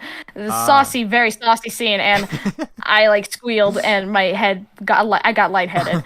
Either I wasn't drinking any water that time, or I was just very getting a nosebleed. Probably, I don't know. I don't get nosebleeds. Getting a nosebleed. They're two very hot people. They're very. I can't explain my emotions. I'm sipping over an angel right now. I can't explain myself. I am sipping over an angel and a devil. There we go. Hey. I am planning on probably taking a break from Supernatural to watch Lucifer for a angel video. For people who don't know, I am planning. No one knows except for the Discord server right now. Right. I have a list of video ideas, and hopefully this year I want to write scripts for them. I got two that might really. Marcy. There we go. I know it was something. I love her so much. Oh, she's great. I thought she was gonna be a catty bitch, but turns out she's like the most supportive girlfriend ever. Right? Hell yeah. Exactly. That's what I was saying. She's like the hottest lawyer in the entire show, and she happens to be the best one. But no, I have two ideas that will probably relate to this, I guess, which is one is based on She-Hulk, and the title for it is The Reasons You Hate She-Hulk or The Reasons You Like Deadpool. And that is because of the unnecessary hate towards She-Hulk. And then I started watching it with my mom. And yeah, I was like, yeah, I don't understand why people hate it. I think it's more on the execution, because it was funny enough you actually bring that up, because that's something I'm writing a draft for. It's the execution on like the fourth wall breaks and the meta like the show and the movies being self-aware of its audience and how it portrays to the character, but also continuing to have them have a good arc, which from my perspective of watching She-Hulk, it seems like, although it tries to make it seem like a big joke, kind of like almost like If Nothing Matters, like in Deadpool 2, there's still an arc that Deadpool goes through where She-Hulk doesn't really, because she doesn't really learn anything. But it tries to make you think that she goes through an arc, but really it's like she learns all like the right things for like the wrong reasons. I think mainly personality wise, I think that was the thing I was going for Deadpool and She-Hulk combination. They break the fourth wall. Some people might consider them annoying, possibly. Mm-hmm. I probably think like young me, before I became a tomboy, before I became non-binary, would probably hate Deadpool because ew, he's a gross, icky boy, farts and whatever. The other one is angels portrayed in modern media, which includes Supernatural, which is why I'm watching it. Not just because of a friend recommendation, but it's also because of that. But also Lucifer and also Dragon Ball. Bleach is probably going to be put on there, except my brother's going to have to be more coherent when explaining to me anything. The problem with my brother is every time he tries to explain anime to me, especially if it's something I haven't watched, like Bleach, I feel like he goes on way too many tangents, even more than me, and I'm just like. Bruh, just give me the story, cliff. I need cliff notes. Give me the cliff notes. What other ones did I have? I did have one about defending Cyberpunk 2077 and how it honestly broke me out of my shell in 2020 and how I was going through a depression of a suffocating job in school. So between that, I had Cyberpunk, an escape. Hey. And I love Cyberpunk, and I finished it, and I really wanted to keep replaying it, but I just never had time to. Irene the Adler was in Great Ace Attorney. Over-explaining the Chainsaw Man opening, I forgot I put that down. But no, I think it's more of just what Layla thinks I would probably write about it, which is just like male versus female perspective on like the She-Hulk, Deadpool, whatever. Yeah. I need to get more depth into it, and I need to probably rewatch it to understand it. I did watch the first Deadpool, though. And I can't remember much what happened in it, but I can definitely like feel something. There's something there. I can feel it. I can feel like, yes, I love Deadpool having feelings and whatever, and loving his girl, and it's so cute and it's so sad. But like again, there's the moments where I think about She-Hulk, and there's like they feel very similar fourth wall breaky style, but also like the like dry jokes, I guess, of just like, hey, am I right kind of thing. Yeah, I could see it. I haven't seen the second one yet, but I think my brother wants me to watch it, but I don't know. It's funny, but I think the story in the first one was a bit stronger, especially the writing. Yeah, definitely. Yeah. My uncle was dying when we saw the second one, though. He's laughing his butt off. It was hilarious. Yeah, the second one is definitely more humor focused. I'd say it has better themes than the first, but yeah. Other video ideas just relate to mainly video games and the stuff I like anime and video games. What's there? Yeah, what else is there to like? Honestly, that's pretty much it. We got the Strange World of anime rhythm game trademarked, and the batshit crazy stories that go with them, like Hip Mike ensemble stars being weirdly political and whatever. Project Sekai feeling like an actual like real world instead of like anime where it's everything super dramatic. It's like no, it's like these feel like real kids, and I relate to them as when I was in high school. Pokemon Rivals. Oh, I have a very deep I have protection over Pokemon Sword and Shield, and how I straight up cried when I just thought about like people over hating it, and I just isolated myself, just playing Pokemon. Looking at Discord, no looking at Twitter. Just play Pokemon, and I had the best moment of my life. And it's just about rival characters, and people are just like, oh my god, I hate these friendly rivals. And I'm just like, rival just means you're just adjacent to each other. You're trying to compete. Some people find it friendly. Friendly rivalry? Yeah, literally the whole economy around this world is built off of fighting each other. Like, it doesn't have to mean you hate each other. Plus, even the jerks themselves, the jerk characters that everyone likes, like Gary/Blue, it's like, he's one-dimensionally a jerk. Douchebag. A douchebag. And then Sun and Moon, him and his rival, quote unquote, go on vacay and whatever, and he's still a snot-nosed brat, even as an adult. True. Silver has a story. The gender swap rivals from Ruby and Sapphire and Diamond and Pearl don't count because they're just gender swaps. Not much. Yeah. They're there. What does this do for the character? Nothing. They're just there. They're the professor's assistant, or they're the professor's daughter / son, which is right for literally both of those games. Then X and Black and White, where we have two characters with actual stories, Charon and Bianca. I love Bianca's story. Her parents think she can't like go out on her own, like essentially handicapping her like as a teenager and stuff. And it's just so sad. And Charon, he's there. He becomes the gym leader in the next game. But when I was younger, I was in first grade when I played Pokemon Black and White. I was not in the right like ed to play this game that has to do with a lot of thinking. And I thought Charon was a girl. And I didn't know how to say his name, so I just called him Cherry. Cherry. Oops. Which honestly, I'm keeping it that. That's official canon.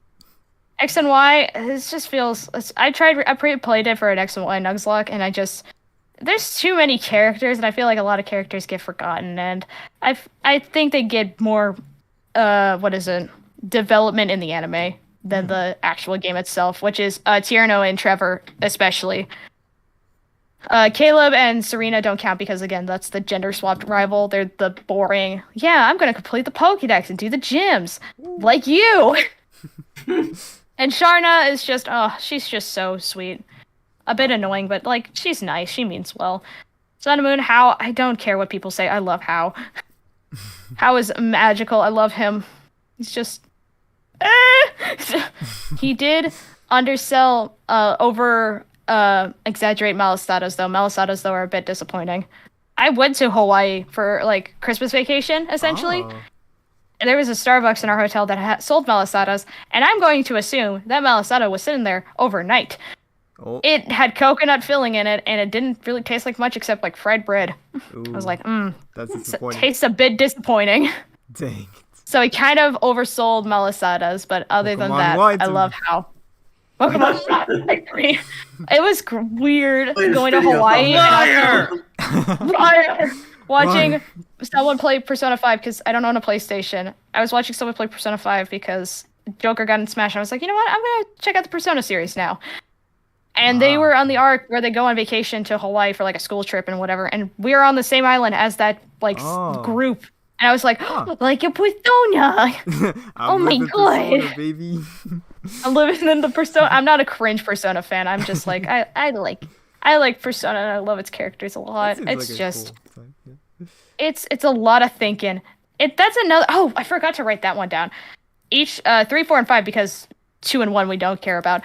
3, 4, and 5 all have very specific, especially like imitate different legends. So in 3 it imitates Orpheus and Eurydice essentially, or just like underworld stories from Greek mythology. In Persona 4 there is the one of that essentially is the whole Japanese pantheon because your main character is Izanagi, the creator of Japan essentially, and his wife is Izanami, the spoilers, the big bad antagonist at the end of Golden.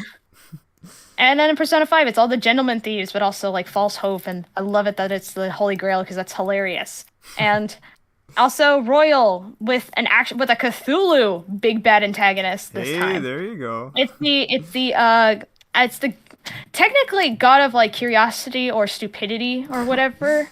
I don't think it's an actual like Howard Phillip original. I think it's actually someone else made it. I need to remember what its name was. But there are Lovecraftian characters in Persona. There's also Beetlejuice for some reason. Just show. I think it was in Shin Megami 10, but yeah. You may as well, you know. Yeah, but Beetlejuice, you know? Persona is connected to the Angels one because it got me thinking about Gabriel, the Archangel, and how he's portrayed. He's portrayed a lot more than most angels in like modern stuff. Why? Sounding. Like Gabriel, I know from Supernatural is this dickhead trickster. Yeah, he's also this badass in Ultra Kill, voiced by Gianni and I really wish to meet him. But Gabriel in Shin Megami 10, like, again, it's a persona. You're supposed to catch it and whatever, Pokemon style. In the first Shin Megami Tensei game, Gabriel was portrayed more masculinely, had a bit of a jawline and stuff, got his sword out. In the second game, like, right in the second game of Shin Megami Tensei 2, Gabriel's more feminine. He's got a smaller hip, got a bit of wider hips, got a bit of a smaller waist, more feminine, holding flowers and the sword. Hey. And I was intrigued by this, and then I watched Constantine, the Keanu Reeves movie. It's great, by the way. Yeah, it's fun. It's a good time. And Gabriel is portrayed. Second one of that. They are, yeah. Yep. They're like, we may as well make a second I one. have You know? not watched it yet because, like, I find so American edgy. Constantine is sacrilege. Yeah, sure. Let's Let's make another Constantine property that doesn't tie into the Sandman. Yeah, exactly. Like, I wish that they made that Jenna Coleman spinoff that Neil Gaiman wanted to make. Like, make that. Yeah, right. That'd be cool. Final antagonist, but in that Gabriel is portrayed by Tilda Swinton, which is one of my favorite gender nonconforming voice actors ever. Not voice actors, actors. Yeah. And I think, all right, I looked up it is a Yaldabaoth or Jaldabaoth because all that and stuff. It's a it's Cthulhu monster. It doesn't have an actual name. It's just it sounds like a squid wrote it. Yeah. Like Cthulhu or Azathoth, not Beelzebub. The modern angels, whatever. I originally was just like, oh, I'm gonna go like series by series and whatever, but no, I feel like I need to make a set list on what characteristics am I looking for in these angels. First off, are they related in any way to like any biblical or mythological angels? Like in, I'm pretty sure it's in, besides the Bible, there's also like Asian angels that are just balls of light. The Bible? You ever been to church? The Bible? The Bibble. You question the word of the mighty Jen? But question the Bibble? The Bibble. I'm actually the literal devil from the Bible. I realized that I need to add Lucifer to this list of angels because, like, yeah, he is one. I don't. He is the not 7, 8-winged angel. 8? No, it's 7. 8.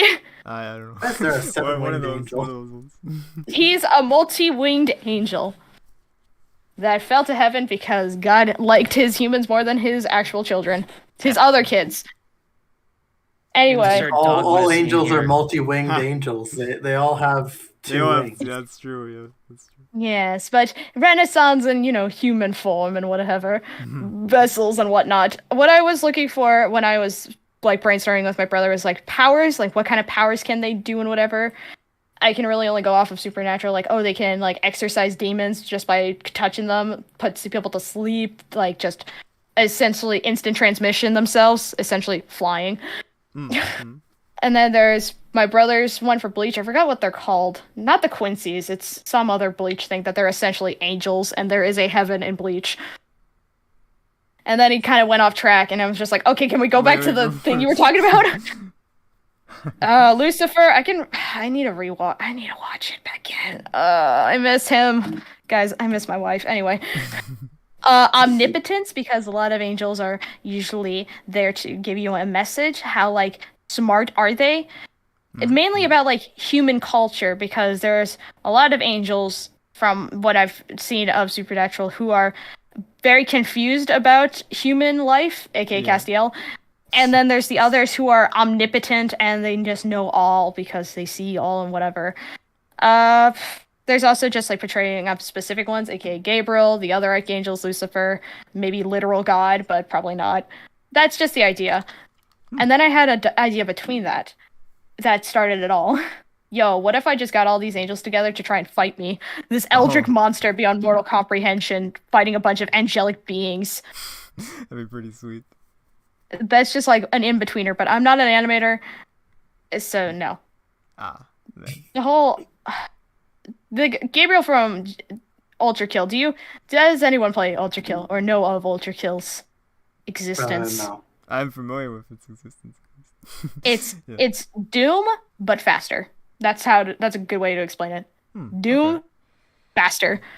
And the main villain of Ultrakill is Gabriel, the Judge of Hell, or the Apostate of Hate, which are badass titles, by the way. Yeah, and I was just right? like, what if we got the other three archangels? What if we got Uriel, Michael, and Raphael up in this business? So I was like, what if I was Michael and I'm just like this petty little prince character? Because daddy loves me the most because I'm the oldest. I defeated Satan and whatnot, sent him to hell, all that. Like you do. Like you do. For some reason, I decided to give them sights for some reason, but they're still robots. But I'm not even sure if the angels in Ultrakill are actually robots or just like cyborgs. I don't know the lore of Ultrakill. I just know that we just play a GoPro, essentially. Classic GoPro. That just reminded me of Dante's Inferno and how the original story is literally just fan fiction of the author and his Roman idol Virgil going down to hell just so Dante can be a good person. Oh, that's right. It is literal fan fiction. That's true. And that's what started Devil May Cry. I mean, there are other versions of fan fiction out there that people are very well aware of, such as Star Wars: The Last Jedi. But for some reason, I don't know how people consider that to be fan fiction because you have to be passionate about it. But whatever. See, here's the thing. I never saw those three movies outside of the theater. I saw them in theaters and then never again. I talked about it with my parents or like with friends at school. I never saw them again. I could just rewatch them, but not now. But I could. My boy, see where I got my longtime crush for Oscar Isaac come from again. But and also General Hux, the guy who plays him, Irishman. Yeah. He's also in. When I watched, I think it was maybe when the second movie came out. My dad and I said, "Hey, let's watch Ex Machina," and that dude and that's definitely a movie you want to watch with your family. Ex Machina is great though. It is. It's really good. It's a great movie, but I mean, it's not one I'm gonna put on with mom and pop. I'm gonna be back in about 30 minutes. So just stay there. Yeah. Here's the question. Here's the question. Interesting question. Is there celebrities that you like, whether that is either celebrity crush or just like admire this actor so and so that you like, but your parents just don't understand? Yes, because they're considered adult actors. Oh no! All right. My parents don't really like Jim Carrey, but I like Jim Carrey. He's cool. I think it's mostly like music stars, probably. More. Yeah, I'm with that too. Particular case. For mine, I got a list mainly because I'm a person with feelings that sometimes has a parasocial relationship with a phone.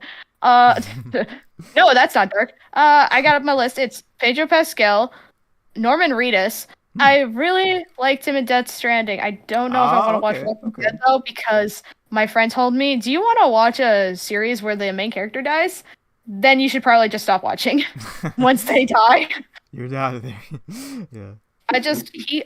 He got that messy hair and the cute skull tattoo. It's not Tilda Swinton. Fuck. Tilda Fwick. Keanu Reeves. My dad does not understand why I like Keanu Reeves so much. Yeah. When we were watching Point Break, I was watching it for Keanu Reeves. My dad was watching it for Swayze. My dad was watching it for Swayze. I was watching it for the Reeves. I don't care. For me, it's Canadian star Tatiana Maslany. She's great. Yeah. Navani? Tatiana Maslany. She was She-Hulk. Yeah. Also in quite a few great productions before that. I mainly know her from the Canadian show Orphan Black. Yeah.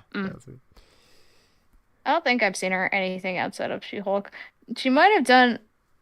No, I never saw Trollhunters. A lot of my recognizing people, just actors or voice actors, is through voice acting, because I'm not really great at recognizing faces, unless I take a double take, because we talked about this in my film class after watching Saving Private Ryan. There's a lot of people in it that you might recognize, but haven't become like famous yet, like Bryan Cranston or Nathan Fillion. Vin Diesel. Yeah, Vin Diesel. I knew Vin Diesel was in it, but no. It's constantly changing faces. Doing Right, yeah. different face But things. I got it's Vin sick. Diesel when he's in kindergarten. I got sick one day when we were gonna watch the movie, so I was just like, "Hey, I'm gonna watch the movie with my parents because we have a pirated copy because we're cool." Haha. The greatest part about my uncle is that my uncle wanted my honest opinion on the live action Mulan, and instead of buying it for like $30, we just watched it pirated. Yeah. Dabs. Anyway, we watched it, and my dad was able to point out these people to me because I am not great at recognizing faces. I am good at recognizing voices, just not faces. I am. So when I hear an actor in something, I'll be like, wait, isn't that who I think it is? Take a double take, and I'm just like, oh yeah. Oh my god. Get an that movie aha was not moment. really good showing them anyway. That's Both the only. range and just darkness and not proper shading and stuff. There was my brother again. I don't know why he's so cynical. I honestly, I think he's just kind of just like miming what he's just seeing on like YouTube critics. Because I gave him the worst insult of all. Your critiques are like a YouTube film critic, aka I do not care. But the thing was like, oh, another Ryan Reynolds movie? Is he just playing himself and whatever? And then it got me the idea, yo, what if Matt Damon and Ryan Reynolds were in a movie? Well, it's I mean, on they Amazon. are. Wait, they are? It's in Deadpool 2, but Matt Damon's Oh. just a cameo. That's it. No, I'm talking like Ryan Reynolds and Matt Damon as characters, and my dad was thinking, full on. my dad and I were thinking like buddy cop type thing. I think it works.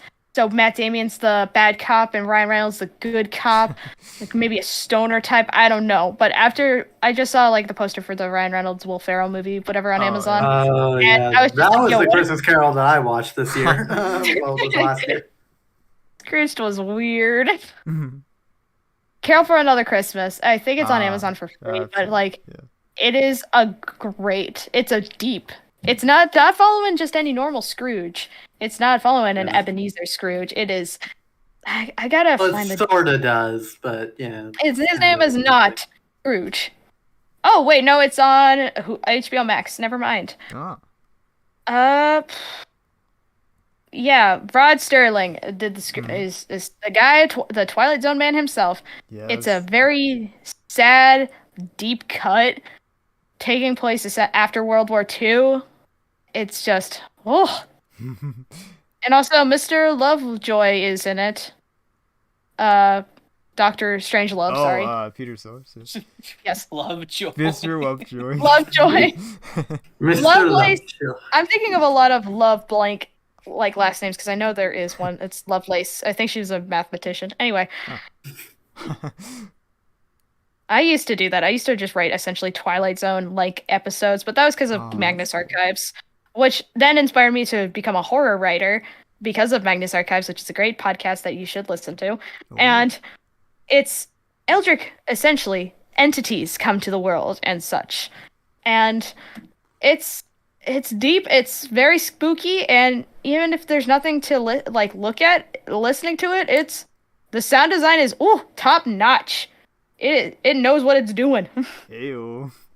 But that's what I just mainly wrote during like my last like 2 years of high school, which is just writing short horror stories of like something weird happening, and they're kind of connected. And then I kind of kept going on from that. Essentially, the plot line I had: two very bored gods decide to, fuck around and decide to use their powers for some mischief and, ruin people's lives as you do. Oh, yeah. Two very bored gods named Peacock and Coyote. Their forms are a peacock and a coyote, because I'm subtle. But that stuff includes, making a deal so you can have sacrifice the life of your daughter for good, like a good harvest, or How about I curse your entire family just for fun, just to bless you, to just turn you guys into cephalopods just cause. Or I'm going to make you think you're going insane by chasing this mannequin around, but it turns out it's actually one of the newbies. And I'm gonna, I'll get you out of jail. Don't worry, it's good. Or I'm going to haunt this person's like dad with a cursed voice, and I know everything that they did in their life, and I'm gonna make them kill themselves. They're bored gods. They're very bored, and they just want to make some mischief. Yeah, but that mischief is hard though. It is. Just having a fun time though. Yeah, they're having a laugh. Peacock's power is to like make deals essentially as a devil, making a deal like big price, big reward kind of thing. Ooh. And Coyote is someone who can shapeshift because from what I've read, coyotes are semblance of shapeshifters. Able to I thought it was like, oh, change it to animals. No, let's just do like changing someone's like perception of something. Essentially a trickster. So yeah, he can turn people into animals. He could do it slowly over time if he wants to, like the Squid Lady story. Or he could just make someone believe a mannequin is moving, but it's actually just like this night guard dude who's just terrified you're just running after him. Oh man. My dad does not understand the stories, mainly because of the very obvious titles and I'm telling you what they are though. That's the whole point. Yeah. You know what they are now. Boom, you know what the story's gonna be about. I've been described as Ernest Hemingway with my writing, according to my English my world myths teacher, and that's thankfully not a bad thing. Yeah, right. I thought it was gonna be about a bad thing, but I was like, okay. I find just enough is always, just a good enough description to get. I write stories with set characters, a set setting. You don't need to know anything else about them. They're just there. I don't need to explain myself. They just exist for the story. And that's it. So yeah, keep that in mind. Wrapping it back to under our noses. But this time they're with actual characters. Yeah, that you know and love, and I might butcher, and I apologize beforehand. No, I do too well. Yeah. Speaking of, would you? We've got one more preview, if you would, if you all would like to get into that. Yeah. Before we end off this. Yes, it is. It is not like it's not like an audio drama or anything. It's actually an original theme that we're working on for Joseph Boslinski's Spider-Man, yes, audio drama, yes, that is in the Spider-Man. Yes, exactly. That's things are going pretty well for casting so far. We're getting close to wrapping on casting. I think we have about a week or so. So we're pretty close. We've got a lot of cool options and stuff. We've got already 2 amazing people involved too. Someone playing Peter Parker / Spider-Man. Another person is playing MJ, and I believe Joe is going to also do something. We're not entirely sure who's playing yet, but he's gonna do something. He's gonna do something. I'm telling you. There's gonna be something involved. He's gonna be there. Hang on, guys, it's coming. I swear it's coming. Like the second season of Attack on Titan a couple of years ago. Oh man, yes, but anyways, without further ado, I will play the theme. And since I can't share the program I used to make music on Discord, I'll just leave this in there, and then I will deafen myself, so I'll be right back. Alright, just you and me now, huh? Yeah, we're going to be ending the stream soon, but thank you all for joining us. Layla, Sir Soapwell, all of you people that came, Nighthawk as well, all of you beautiful people, and of course, extra special thanks to, we'll get back to, the gang and stuff, but extra special thanks to, everyone that joined us and everyone that's still here that has joined us. But anyways, I'll shut up. Spider-Man.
Did not mean to whoop it at the end there, but you get the drift.